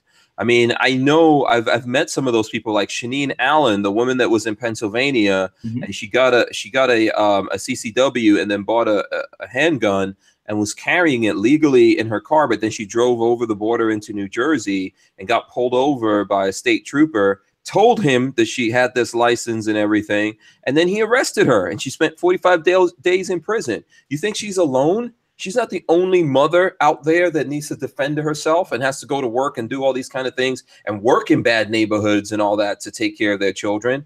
These are the people that they're going to strip of the ability to defend themselves, not just us. Absolutely.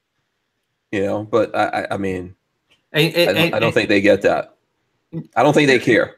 On the left, I think they get it and they understand it, because you see the comments from them. What was that latest story that was in the news feed? It was unrealistic to think women could defend themselves with firearms because they're not physically able to.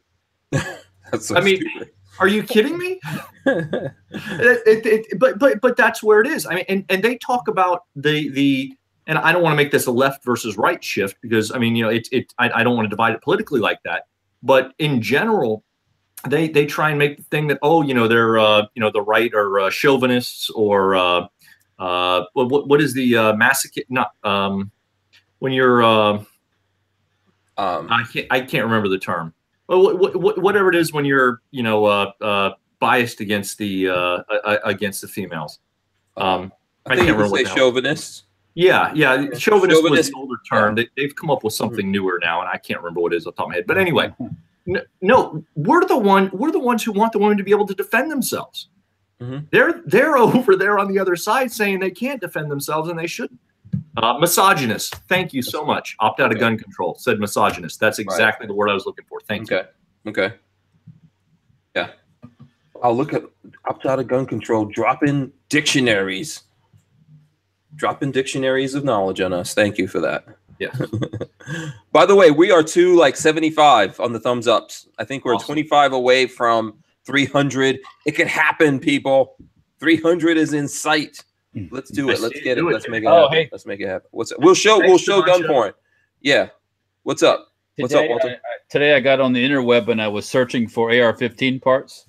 And I haven't seen a crazy increase in prices of guns, but people are definitely buying bolt carriers and bolt carrier assemblies and barrels and stuff like that, because some of the places that had stuff really cheap and had lots of it are sold out. Oh yeah, I did find some, and I did find some for a good price, and I had to buy like 17 of them. But bolt carriers? Yeah, bolt carrier assemblies. Yeah. Oh, okay, interesting. Yeah. We're building. You got a good price? Yeah, $69. Yeah, not bad. Okay, cool. Have you? I hate to plug something here, but this is probably a good opportunity for me to plug the Big Daddy Unlimited. You've heard about that? Yes, I have. Yeah. Yeah, absolutely. You know, so have you heard about this, Joe? Big Daddy Unlimited? Lola texted me something earlier about it. I haven't had a chance to look into it. Yeah. Though. So basically, here's what Big Daddy Unlimited is: 130 items. So imagine if you were a gun store and you have access to the distributors, okay, or you want to have access to the distributors that gun stores do. 130,000 items. You pay $10 a month. You get access to that. You buy everything at wholesale prices. You just pay for shipping. So that's Big Daddy Unlimited. We've got a link in the description. You guys can go through that link, and you know, you have to sign up. So I know there's a lot of people going there and they're like, where is everything? We can't show you the prices on things.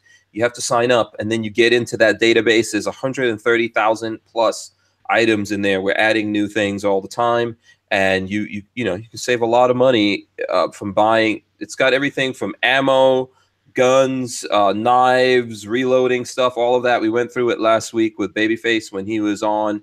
He was looking everything up. A lot of good prices on there. So, you know, if you're not Walter, but you want to be like Walter and get access to those kinds of prices, right, Walter? Yeah. You know, this is a way to do it without having to go get an FFL and have a commercial address and yada yada yada. So. Yeah, and so what happens is if it's items that that don't have to go to your FFL. So if you buy stuff that has to go to the FFL, it has to get shipped to them. But if it's stuff that doesn't have to, it gets drop shipped to you. You know, so it's easy, makes it easy. You guys can check it out. There is a link there. You know, I've been talking about that. Yep. So anyways, yeah, I was out buying, and we're putting together some uppers to take to Knob Creek to sell. So. Oh yeah, Knob Creek is coming up really soon, right? Yeah, second weekend of next month. Yeah. Oh, okay. Yeah, it's coming up. So how do you think it's going to be? You think it's going to be insane at Knob Creek? No, it'll be Knob Creek.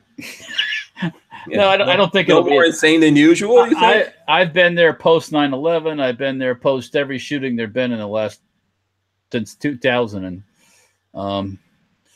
I'll do all right. You know, I mean, some are busier than others. Some are driven by other things, but you know, the situation's going on. But it's they'll probably be about the same. You know, I don't. You got to shop. It's like anything. You got to shop around. You know. Yeah. 1CH Shock Aero said. Well, actually, 1CH Shock said Aero Precision sold out of lower upper combo in 10 minutes today. Yeah, it's stuff was really. It still is cheap. The stuff was really cheap for a long time, and this is an opportunity for a lot of these stores / companies to clear out some inventory. So they've done it. They bumped up prices a little bit too. I've noticed that too. So. Probably. Yeah, oh, we're at 300 thumbs ups right now, people. Boom.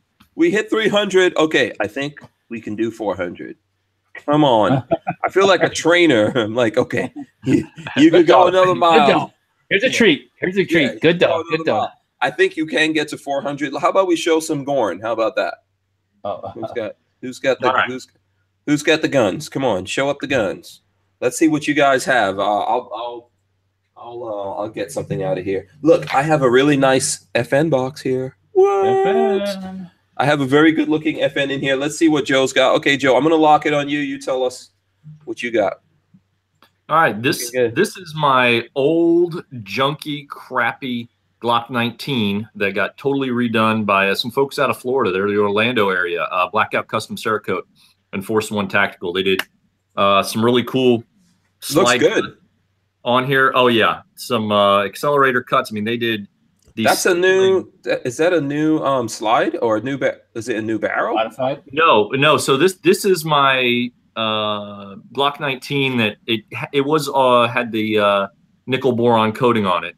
Okay. And it looked like garbage. I mean, I carried it for several years. It was all grayed and nasty and blackened just from years of being pressed up against my body and the sweat and everything. They completely cleaned it. They receracoated it. They cut the slide.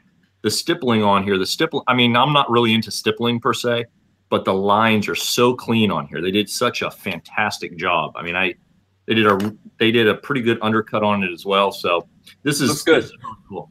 Did they upgrade the trigger on that? No, it's the same factory trigger. I didn't mess with the trigger. I mean, honestly, with I carry this gun still every day. So with all the stuff that's going on, I don't need a fancy trigger in my carry gun. I just want a factory trigger. Yeah, I see where you're coming from. I don't, I know lots of people out there change the Glock triggers. I think if you're used to it, it's not that big of a deal. I know people upgrade them and stuff like that. Walter, what you got, man? I know you got some. Don't try to hold out on us. I saw you cradling some kind of gun just now. What was that? I was cradling the stuff I had last time I was on. The MP5 with the compact entry stock tail hook. This is a new one we're working on. Yep. That is the hotness right there. Holy hell. Yeah. How much longer do the people have to wait, Walter? Right now in the machines, we're making this part right here. So. Oh, cool. Okay. And which MP5s will that go on, Walter? This is for the K. The K. We're gonna also do one for the normal MP5, what people call a reverse stretch, which just had where it slips over the outside, it doesn't slide in like this one does. Mm-hmm. But yeah, that's next on the docket. So soon. Zenith makes a K, right? Pardon me? Zenith makes a K as well, right? This is a Zenith right here, actually. Zenith, yeah. And they're very interested in that, so it might be at a Zenith, on a Zenith gun before you know it. So, well, if you talk to them, tell them I said hello. I haven't seen them in about a year.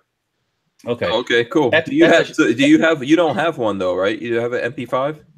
I have I don't have one. My wife has a what is it? Velocity Arms.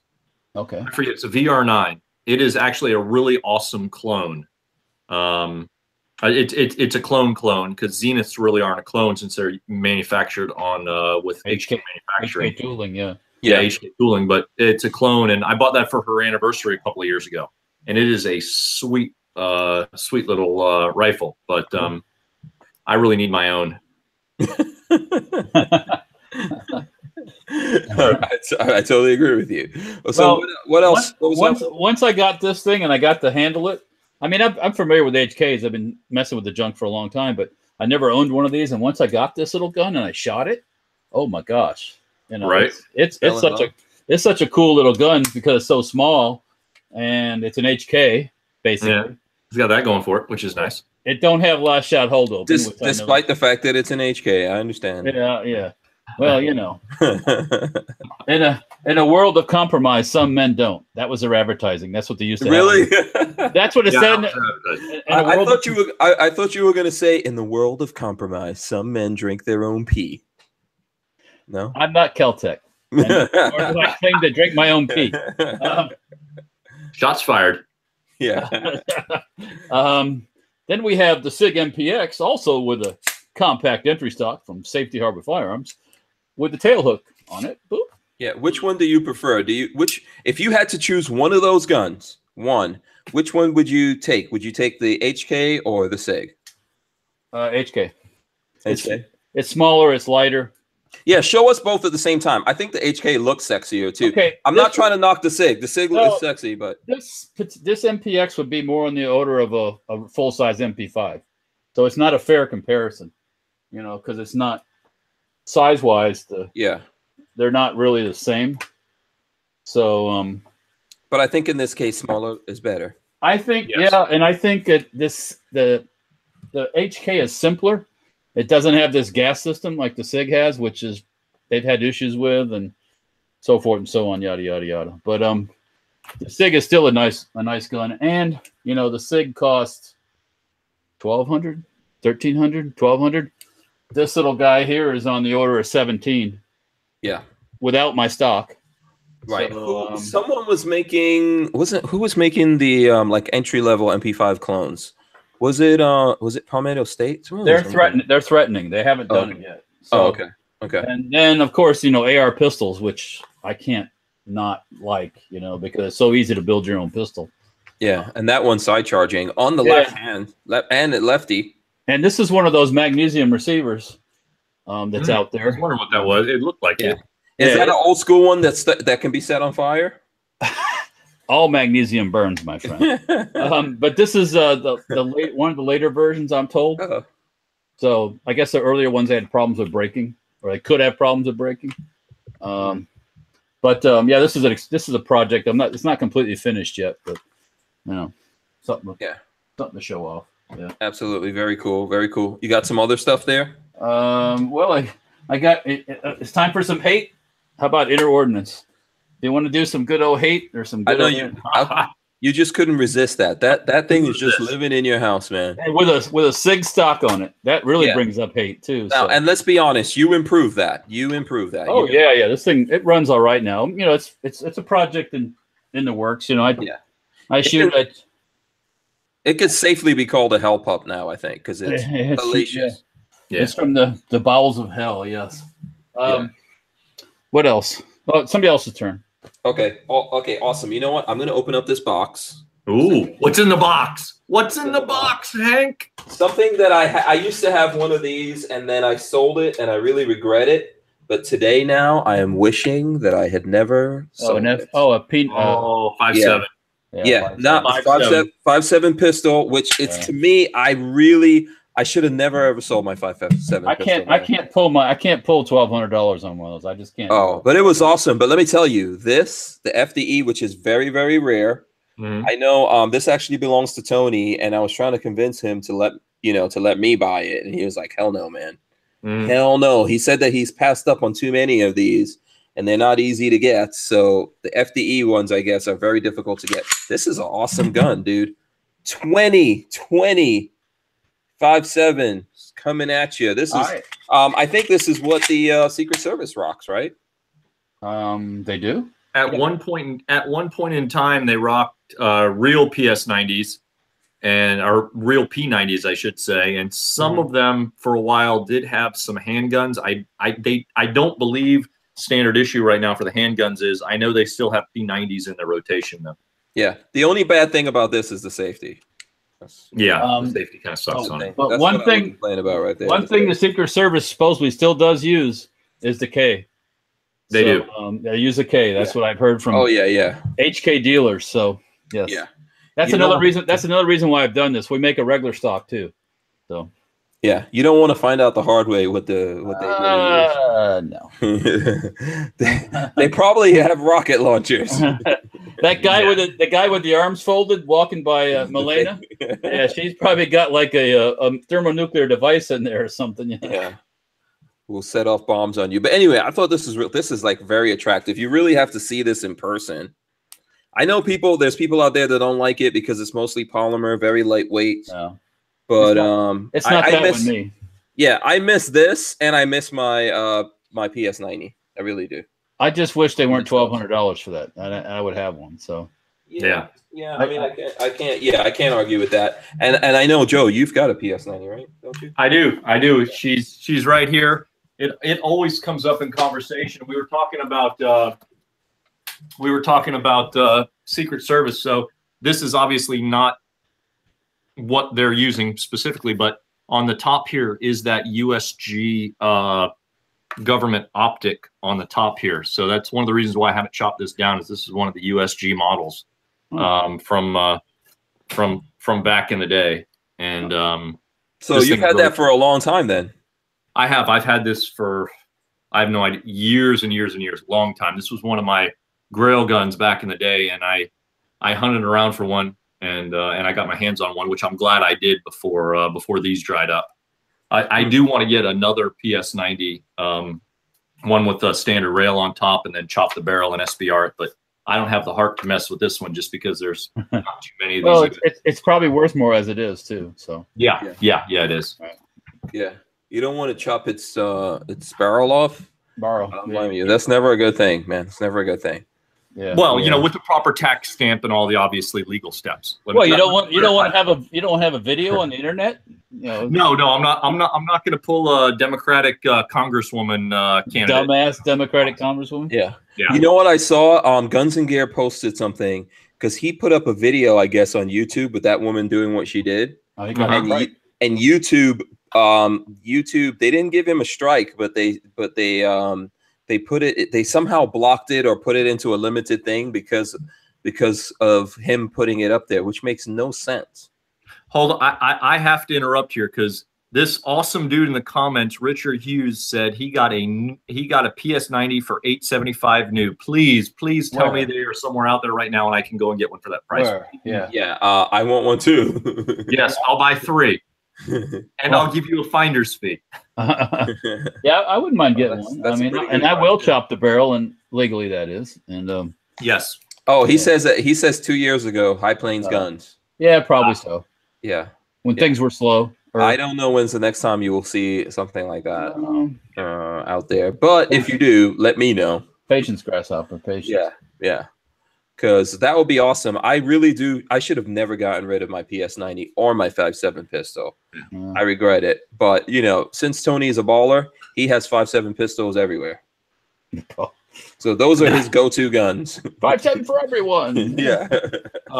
Louis or Lewis is in the comments page, but wait, there's more. I assume he's talking about with the 5.7 mag. Because those PS90 50 round mags, that's one of the reasons why I chose that for this shelf, is because it's easy to wield one-handed if you have to, and you got 50 tries out of that. You got 50 rounds. By the time you get to round 50, whoever was breaking in your house is going to change their mind. I can't help but think that. Yeah, that 5.7 round is something amazing. Yeah.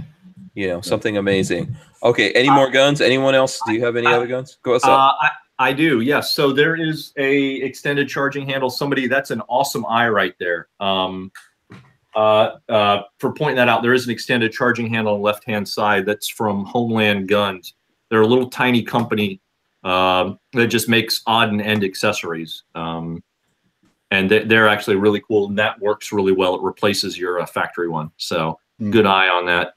The only other thing I have to say, not another gun, but people were talking about, because they saw me kind of whip this guy out. Appendix inside the waistband carry.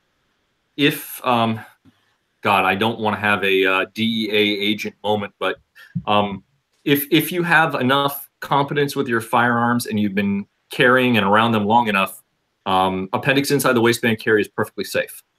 So I just want to throw that out there. If you're diligent in your holstering and reholstering and pay attention to what you're doing, you have a quality holster. There's nothing. Nothing wrong with appendix inside the waistband carry. And don't put a 2-pound trigger on your gun. Yes, don't put a 2-pound trigger on it. And that's another reason why I honestly I haven't jacked around with the trigger and put in a different trigger. That's how people get shot. Because quite honestly, I don't want. We saw, who was that guy who had it wasn't Apex trigger. It was a Zev trigger. Who was the guy pointing out a Zev trigger would someone training? What's that?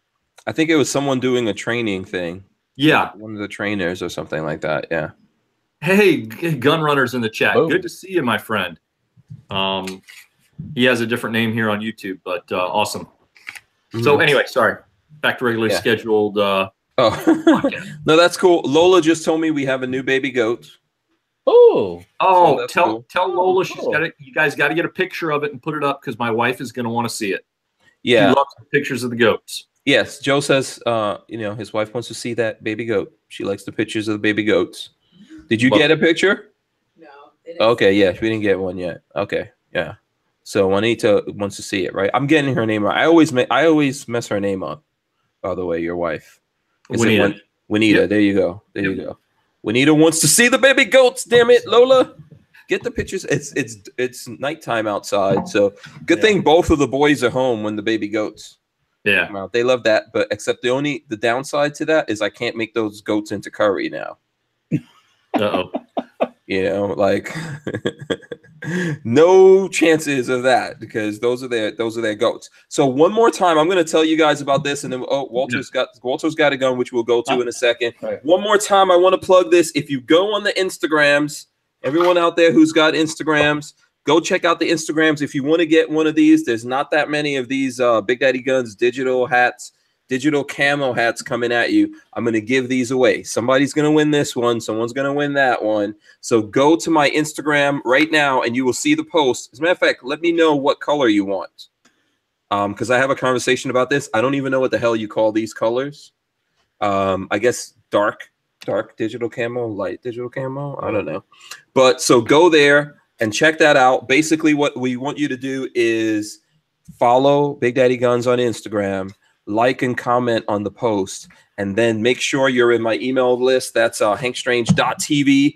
That's how you keep up with us in the future. And to promote that, we are building an email list, and to promote it, we're giving away stuff as well. So we'll be able to tell you guys if stuff happens, like losing our channel or whatever. It's happening to everyone nowadays. We have a way to communicate with you, but also we're going to use it to give away stuff. Okay, so you want to be on that list. Walter is going to be giving away a gun. Like it or not, we will. Yeah, there will be a 50 coming out of there. But anything that we give away, there'll be other guns and stuff like that. But you know, I'm going to sign up with 2 emails then. Yeah, 2 email addresses. Yeah, do all the email. We should probably give some other stuff away on there too, Walter. You know, I think we could do some other stuff. There could be some other stuff. I mean, who knows? Maybe some HK stocks eventually. Yeah, exactly. You know, maybe someone out there, you know, get an HK stock or two for the inauguration, the launch of that. You know? We'll see. Yeah, absolutely. So sign up for the email list at hankstrange.tv. Check out the video on Instagram and like it, share it, comment, and all that stuff. Make sure you're following Big Daddy Guns on Instagram. You know, I am mostly the one who's posting on the Instagram. If you look at the Instagram of Big Daddy Guns and you notice the guy who's posting pictures has some very, what should we call them, like chocolatey hands? Tan. Yeah, those are my hands. You know, every now and then we flip it up. We put some other kinds of hands in there just to, you know, we love all the peoples. We want to keep it. Yeah, sometimes even Gabe is on there. You know, you see his hands, little tiny little baby Asian hands on there. That would be Gabe. Tiny baby Asian hand. I just had to make fun of him. You don't have any guns to come show off to the people? I'll bring you tomorrow. Oh, okay. You know what? Here, pass me this thing. This thing is still wrapped up. Here, pass that to me. I'm going to show you guys a piece of artwork, and then we're going to get back to regular stuff. I think this was like 2 years ago, and it's still wrapped up. So when we went to, can you guys see this here?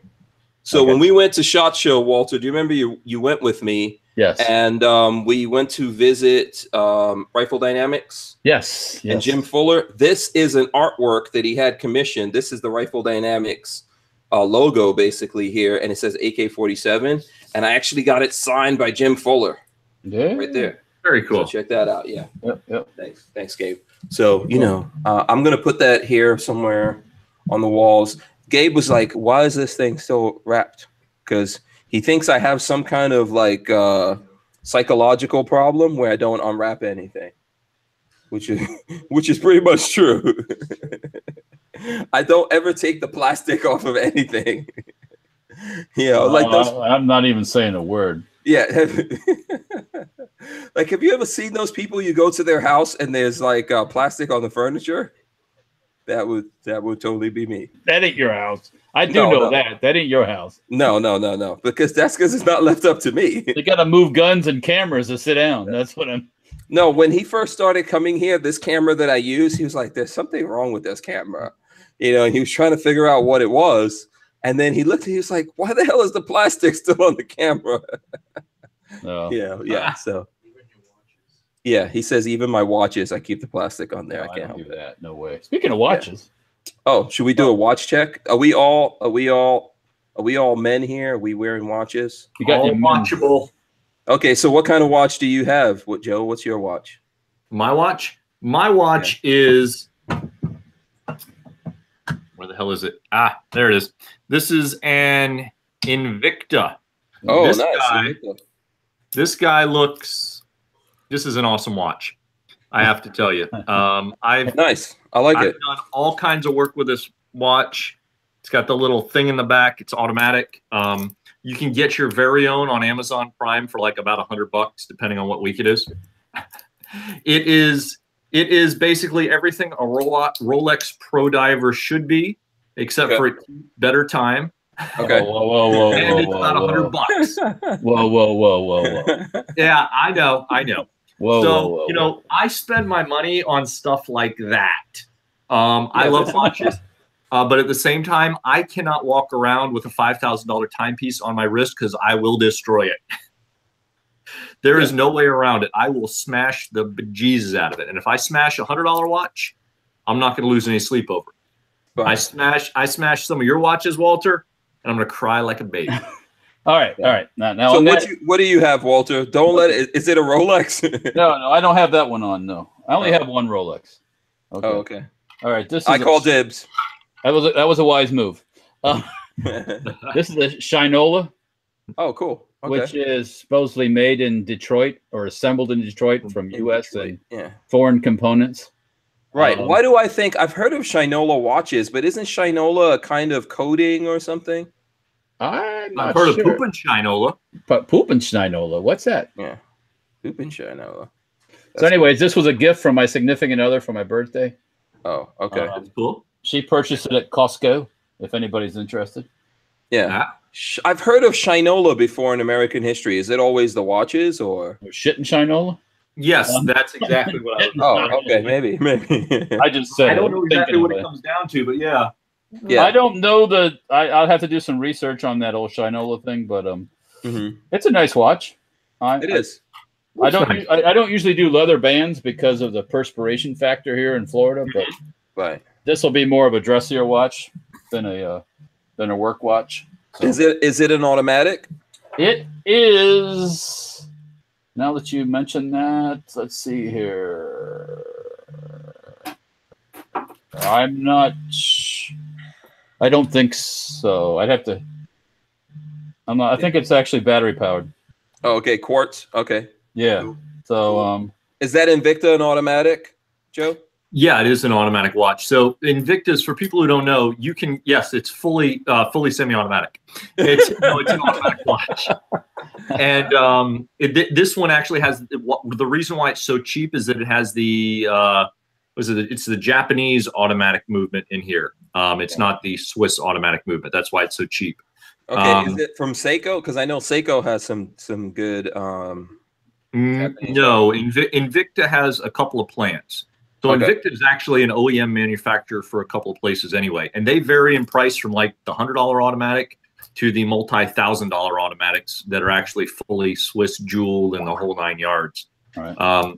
I have another, just happened to be sitting here, another automatic Invicta. This one has a mother of pearl dial, and I don't think this will come right, but it's got like kind of the gunmetal gray. I forget what it's called. This is another automatic. These are actually beefy, heavy watches, and they're dive watches, right? Well, they're technically they're dive watches. Now, I've never done anything with them other than snorkeling and free diving. And the deepest I free dive, at least at this point in my life, is about 15 to 16 feet, maybe. That's about as far down as I go. And I can free dive down and actually go down there, pick something up, and come back up with it. But I've taken this on several of those trips that I've been on. I was down in Tortola recently with my daughters, and we were out there free diving down, picking up stuff. Almost drowned because apparently I'm not 20 years old anymore, and I can't swim. and I can't swim for like a quarter mile with my arms full of a bunch of shells. No. Speaking of which, know your limits ahead of time. Don't assume just because you did it when you were in your 20s that you can still do it. Yeah, the mind is willing, but the body is not able. No. Yes. Yeah, just remember that. Okay, let me show you guys real quick. I don't know. Well, I don't know if you can see it here. Oh, that's looking nice. This is a Swiss military watch, which is Swiss made. It's a Windsor. And it's Swiss made, and it is also. Let me see. There's a lot of light here, so I'm trying to. There it is. I don't know if you guys can see it there. That's better, yeah. Yeah, this is an automatic. Okay, and I actually got this from Watch Gang. So I have the Watch Gang thing where every month they send me. This is the first thing. I haven't gotten a second thing, so this is the first and only thing. And it's an automatic. It has military time. It's got really good illumination, and it's got, you know, the bezel there, it turns, all that kind of good stuff. So it's actually not bad. Not bad. You know, I have a Wenger. A Wenger, okay. A Wenger, which is it might be the same brand. I'm not sure what it says there. This is Swiss Military. That's the name of the company. I think it's Charmex. It's one of the companies under Charmex in Switzerland. Okay. That's a different brand. Yes, yeah. Right. So, you know, it's pretty cool from from what I've seen. I've worn it a lot. I like the way the second hand just moves around smoothly and all that kind of awesomeness. Yeah. You know. This one here is it's got the small, like the chronograph style second hand inside. So you don't have a big one sweeping around. Yeah. But okay, so what was that gun you were threatening to show us, Walter? What gun? I was threatening to show you. Oh, I was going to bring out my good old Ghetto Luger for those who haven't seen the Ghetto Luger. Ghetto Luger. Oh, is this one that Babyface fixed up for you? Well, yeah, it was I bought parts and he figured it all out and stuck it together. And this thing was a pitted, rusty mess it still is pitted, but it was a rusty mess when I acquired it. And it actually had electrical tape for grips. Mm-hmm. So that's why I call it the Ghetto Luger. Yeah. And it works now. Oh, it shoots fine now. It's kind of sad because this is actually a 1918 Luger. So it would have been a very expensive pistol if it was in good shape. But now it's strictly a shooter, and I brought it back to life, and I kind of like it. You know what's funny? I mean, even when I was a kid, I don't know about you guys, but when I was a kid, those guns were always in the hands of the German the bad guys. Yeah. But so if you had the little toys, it always had one of these guns in there. You know, it's like an iconic looking gun, right? Yes, it is. Yeah, and very, very much German. You know, that's what everybody associates a German with, is a Luger. You know, what did the Luger? What you doing? You know. Yeah. But anyway, a very complicated thing to manufacture. By the way, also. So I think that's been in a lot of movies. Oh yeah. This one here has probably been in a lot of movies too. They'd probably put it in jail or something, but I don't know. Yeah. If it could talk, it'd be one of those guns. If you could hear it, you know, never know. This has no importer's marks or anything, so it could have came back from World War I, and you know, who knows where it's been. So yeah. But I salvaged it. It would have probably been thrown in the garbage by somebody that didn't care. So. Yeah. No, that's definitely a cool gun, man. I like it. I like it a lot. Okay, so let's see. I know you've got a nice. Do you have a Sturmgewehr yet, Walter? No, right? I know you've got a collection. I have one of the semi-auto one on order from right. What is it? HMG? I think it is HMG. Yeah, HMG Gunworks. Yeah. Oh. Supposedly they're working through the issue. Why I haven't received it yet is they're figuring out their magazines. I guess the molding process and stuff. So yeah, Chris. So someone's just sent me a message. Shinola is shoe polish. Okay, I knew it was something. Yes. Okay. All right. Shoe polish. Yeah, Shinola. Yeah, because I've heard of that in like the old movies. Well, that's that phrase. You know, shit and Shinola is one of those expressions that you grew up with, and you don't really know what it's about. You know? Right. Yeah, and there's some other ones I heard too that now I know what they're about and I don't repeat them. But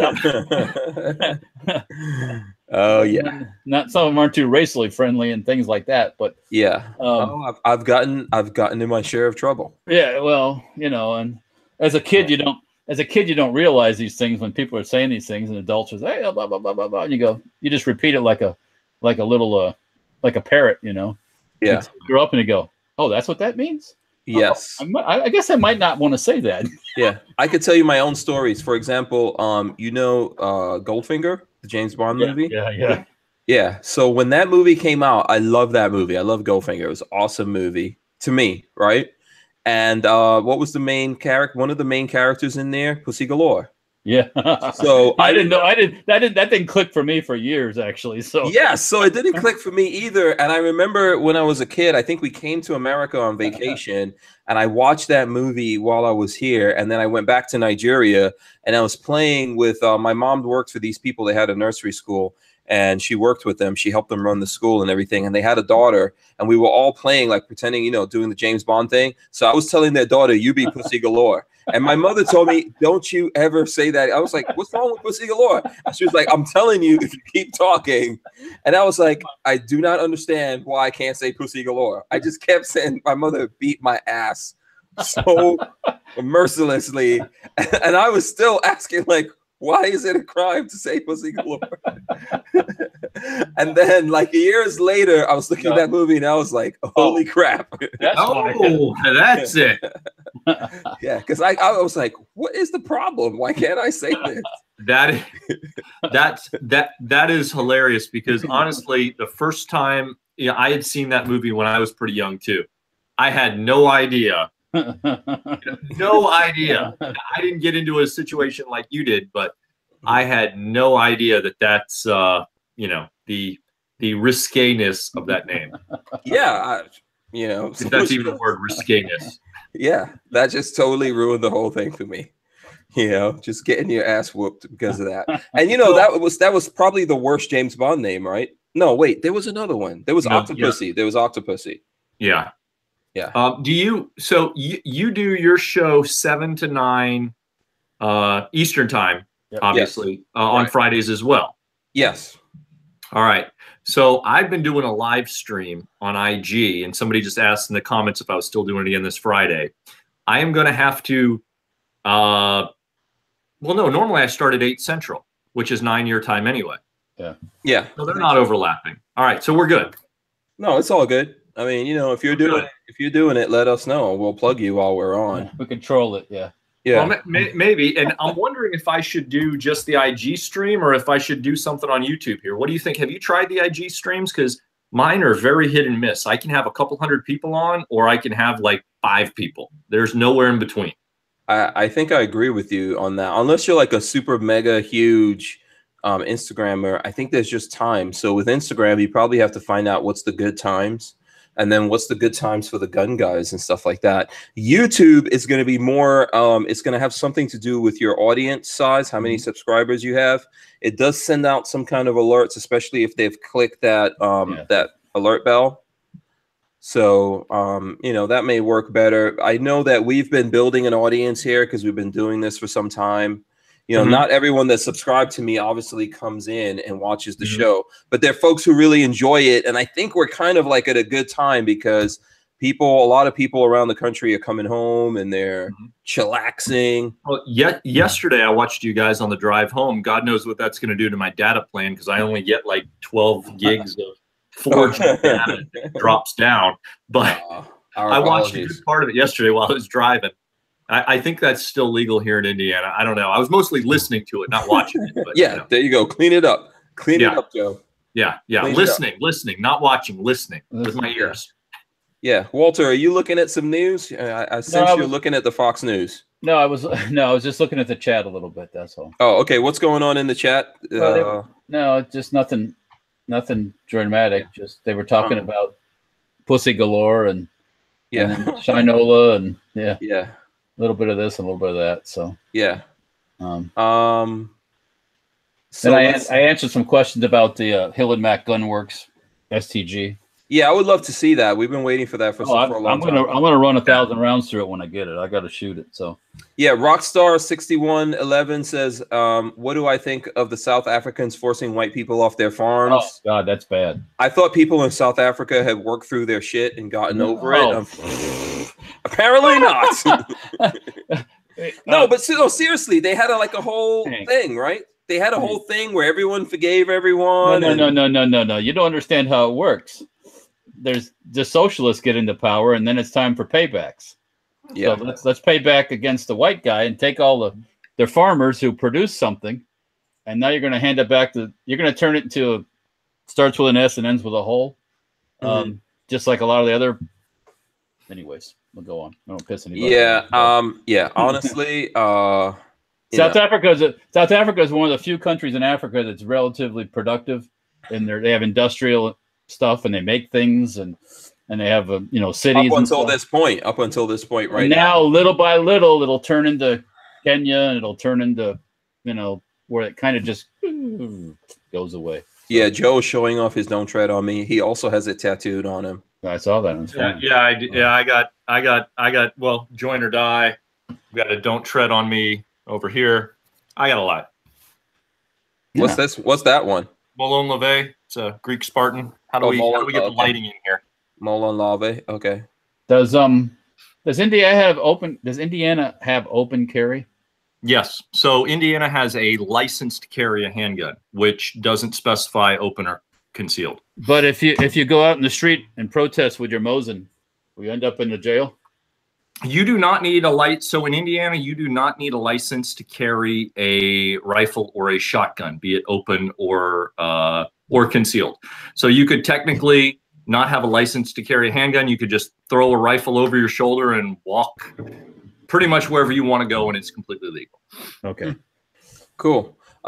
So I carry my revolver. Single Action has a question for us. He says, "Why do grapes make me burp, Hank?" Any of you geniuses want to answer this one? I don't know. That's a good question. I'm assuming it has something to do with the acidity level. Stop swallowing air as you're swallowing your grapes, I guess. Yeah, you know. I don't know. I don't know. Anything with a high level, it's making wine. It's making wine. That's why it makes you burp. Yeah. When it goes down in your stomach, it's working on wine. Fermenting. Fermenting. The sugar. Oh, Lola, who actually knows about it, says it's the sugar. Oh, okay. Okay. There you go. Yeah, Lola knows about that stuff. Hey, you mentioned South Africa and things going on there. It's another thing we don't hear about is Venezuela and how bad it is there. Yeah. I mean, well, the news media doesn't want to show us that. Well, because that's their socialist brothers, you know, that's why they can't. Yeah. They can't show the truth, you know, but yeah, that's another place that one of the largest producers of oil, and it's a crap hole because of the socialists. So I don't know. Poor people. Yeah. Feel bad. I can't even read some of the answers people put in the chat to that question. Nothing is fermenting in the human stomach. I know. I just had to say it. Come on. Yeah, but no. Just look at the other. There's a bunch of crazy. What? There's a bunch of crazy responses. You're gonna have to scroll up. Okay. Yeah. Chew your grapes. Yeah. Yeah. No, there's some other. Okay. There's some other very rude responses to it. Let's just leave it there. Okay, that's cool. Let's just leave it there. But you know, that's how the people get down. Now we roll here. Yeah, that's how people get down. Okay, so let's see what else. Did we hit everything in the news? I don't think there was any other There was something that I was forgetting to tell you guys about. Let's see. Most of it. Yeah. What did you think, Walter? You weren't here yesterday. Did you see the letter from Marty Daniels? Backing up. Whoa. Yeah. Whoa. Yeah. What did you think about that? Well, what? Why did he say it to begin with, or why did they say it, or why did the company say it? Why didn't they think something like this would happen? I mean, I don't know. You can't play both sides. You know, you got to pick which side you want to be on and do it. You know, that's there's a lot of there's a lot of influences there in that company that we're not aware of. I wonder who he's taking his advice from, and he has to wait until we get all up in torches and pitchforks. And people cancel orders and say they're not going to sell their guns. And this is not a time where Daniel's defense needs people not selling their guns. Yeah. You see that huge ass building they're in? I'm like, what the hell? I mean, also their whole slogan, if you look at the letter, it's like they're freedom. Yeah, they're we're manufacturing freedom. Yeah, that's it. Right, sure. Okay. Yeah. So here's my question on this whole thing. And I do not know Marty Daniels. There are some manufacturers I met and I've talked with. Like I talked with before this latest thing with the X Products guy. I spoke with him. I met him a couple of times, and I spoke with him not too long before that. And he was very wishy-washy on the right to keep and bear arms. I mean, it was odd, very peculiar. So him making his statement, for example, the X Products guy, didn't really catch me out of the blue because that dude was just really strange to talk to that one time. Now with Marty, I don't know that. However, in his little thing, and I'm not saying up for him, I don't own a single Daniel Defense product. I don't own one. So I have no dog in the Daniel's Defense fight. But they cited National Shooting Sports Foundation and NRA for supporting this bill.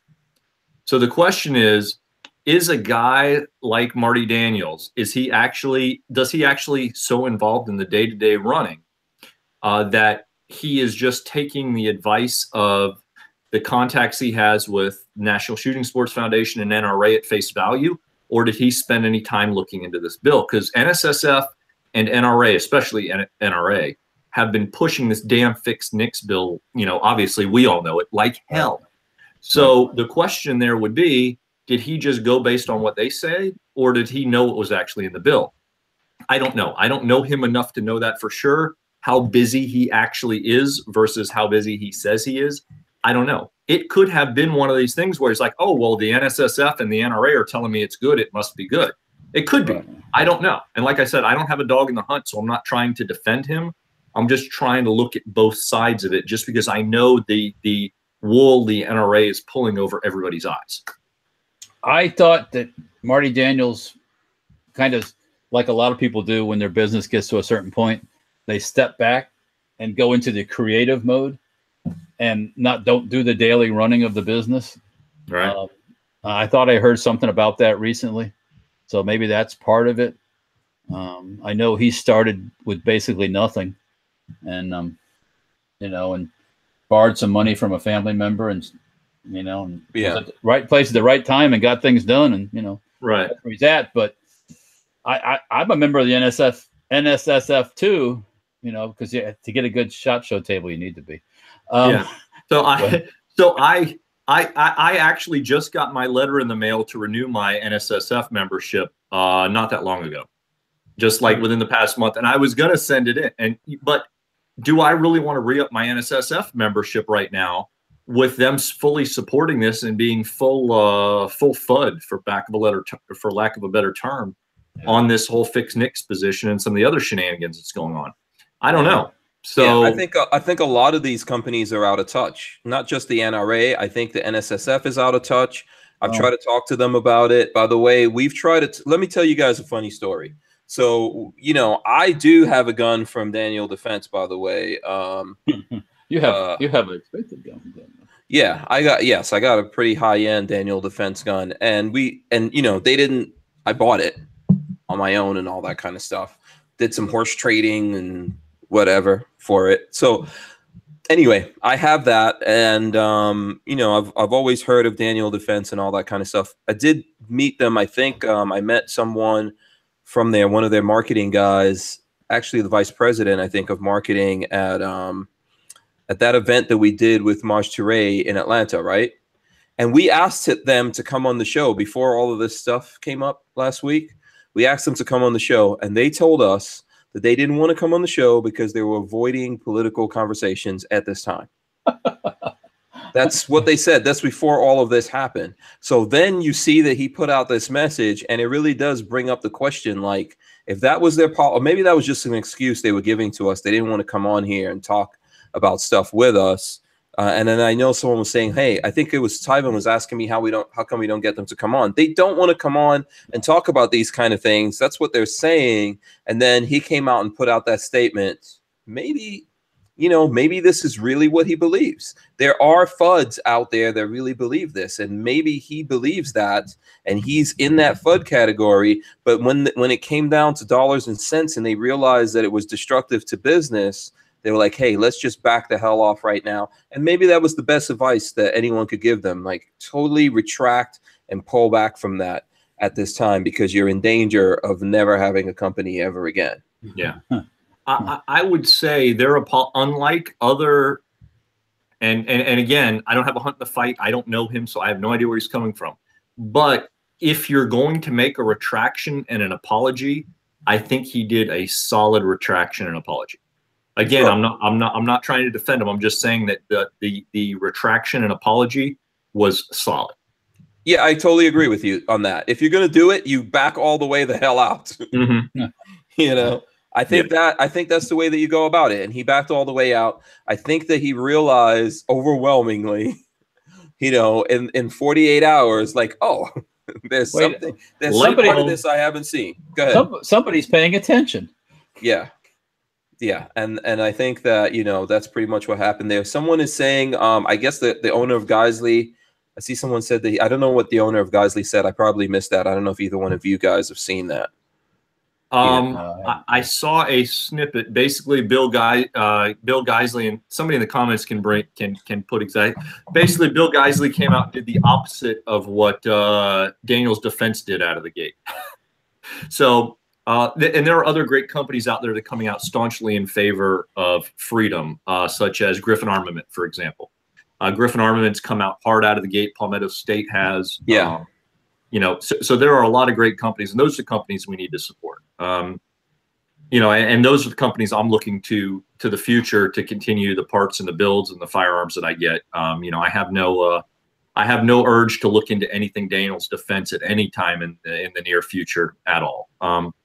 And I would agree with some of the comments that are being made in the chat and other things that have been put on what I've done as well. That, you know, if they really want to make it count, they would disassociate their further donations to NSSF and NRA and put those donations toward another organization like Gun Owners of America. Absolutely, and I think that would be a great way to move forward and show that they're really serious about that. Because you would think if they were legitimately if Daniel's defense was legitimately misled by NSSF and NRA, which is definitely possible, if they were legitimately misled, if I was Marty Daniels right now, I would be freaking livid and pissed at the NRA and NSSF. Be like, why did you tell me all this when there was all this hidden crap in it that you know, look what you've done to me. You know, I trusted you guys and look what you did to me. Yeah. So why, you know, if that was the actual case, he would be looking to move forward with another pro-gun organization that actually was no compromise. That would be the GOA. But we'll see. Yeah, absolutely. I totally 100% agree with you. You know, if you really feel there's companies out there, help out the GOA. All they do is fight this crap. They don't do all the shows and all that kind of stuff. One quick thing, I know we're about to go. I can't leave without talking about Donald Trump. And I'm not talking about Stormy Daniels. Okay. You know, although I would like to. I'd like to talk about Stormy Daniels. Never mind. I won't say it. Oh, I had good bad thoughts. Yeah. So, because I think I heard that Stormy Daniels, by the way, was saying that she's willing to pay back whatever hush money she got. Yeah. Yeah. So check this out. So Trump's Space Force sounds a lot like the Space Corps his administration didn't want. So today, during a speech to military members in San Diego, President Trump proposed the idea of creating an entirely new branch of the U.S. military specifically geared towards war efforts in space. He dubbed this theoretical new branch the Space Force, noting that such a new agency would become a reality soon. What do you guys think about that? It makes for good sci-fi. Yeah, I guess. I don't know. I don't know if we necessarily need that right now. I have news for you. It's already going on. So I don't. Yeah. I don't know. I mean, is Moonraker happening up right there right now? We just don't know about it. There will be there will be a race. There's certain things I know that are on the moon, for example, and in other places. The Germans. Yeah. Yeah, that too. If you've ever watched is it Iron Eagle? I think it's Iron Sky. All you have to do is look at Iron Sky, and you'll know about that. But you know, there's already stuff. They already have stuff up there that's floating around with satellites. You just don't know about it. I guarantee you. Yeah. So can I ask you, is there going to be age restrictions on the Space Force? You know, are they going to be special restrictions here on how fast the laser beams can fire?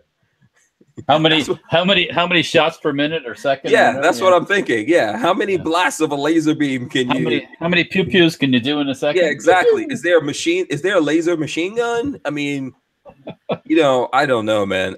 It's I'm all actually for us developing our abilities to go into space and do lots of other things, but yeah. I just figured we couldn't get out of here without talking about that. You have to do it because you kind of have to do it because others are doing it. So Yeah. But I mean, we have companies like SpaceX right now out there doing what NASA has never been able to do, right out of the gate. I mean, SpaceX is absolutely killing it right now. Why not let private companies continue to develop, continue to innovate? Let them make freaking lasers. I mean, if you want Blackwater space, fine, whatever, I don't care. Let them do their thing. Yeah, lasers. Black space. There we go. Absolutely, absolutely. Lasers. I can't help but think of what's his name? Austin Powers. Yeah, but who was it? Oh, Dr. Evil. Dr. Evil. Freaking lasers. There you go. Who was this that said this? Florida Gun says, "Will the U.S. have men on Uranus?" Okay, you know what? Let's wrap it up. Yeah, let's wrap it up. Okay, Joe, what do you have going on, man? What do I have going on?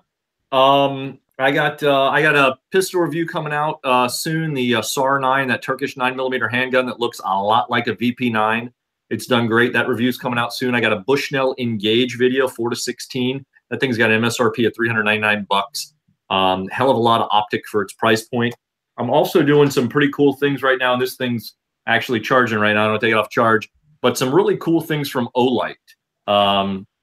Economically priced, great warranties, and man, they are blowing me away with some of their quality. I mean, this little freaking headlight, 500 lumens on this thing, and you get a couple hours of runtime on that. If you turn it down to moon level, it's good for like 100 days. Wow, cool. Not just that, but even some of these other lights. So they're gonna have a cool thing coming up soon, and yeah. So there's a lot of stuff coming on the channel. It's gonna be coming fast and furious. There's also some really cool something that's coming out that's gonna drop in exactly 30 days. That's super secret squirrel that I can't talk about, but you guys are not gonna want to miss it. April 13th, Friday, April 13th. You're going to want to make sure you check it. I'll be at the creek that day, as a matter of fact. Absolutely. Yeah. So come back, keep us in mind with that, and absolutely keep us posted on it. Okay, Walter, what you got going on, man? Oh, man, we're just making stuff in the shop. Facebook, Instagram, stay tuned. Working on parts for the HK stock, by the way. Oh yeah, look at that. Yeah, everyone's looking forward to that. I know they are. We're working on it. So don't muzzle me, bro. Don't muzzle me. Don't muzzle me, bro. Oh, yeah. Anyway, so yeah, we're working on that and some other stuff too. I talked to the dude today that came in about injection molding, so who knows what'll be coming up down the pipe. So, interesting. I like that. You like that? Kess injection molding stuff? Yes, I do. I like the idea of that. It's about freaking time. I'll have to get a second mortgage, but yeah. But that's okay. That's all right. That's all right. That's business.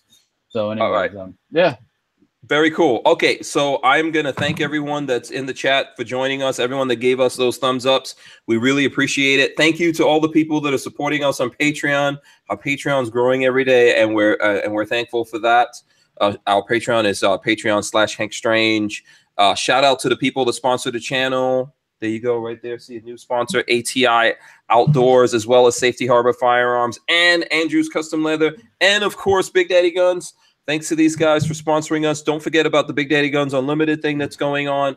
Don't forget about hankstrange.tv. That's how you keep up with us. That's our email list. Go join that. Lots of good stuff going on there. Thanks to Joe from 13C Gun Reviews for coming in. Please subscribe to 13C Gun Reviews. And thanks to Walter for joining us. I have no clue what's going on tomorrow, but we will be back. Same bat time, same bat channel.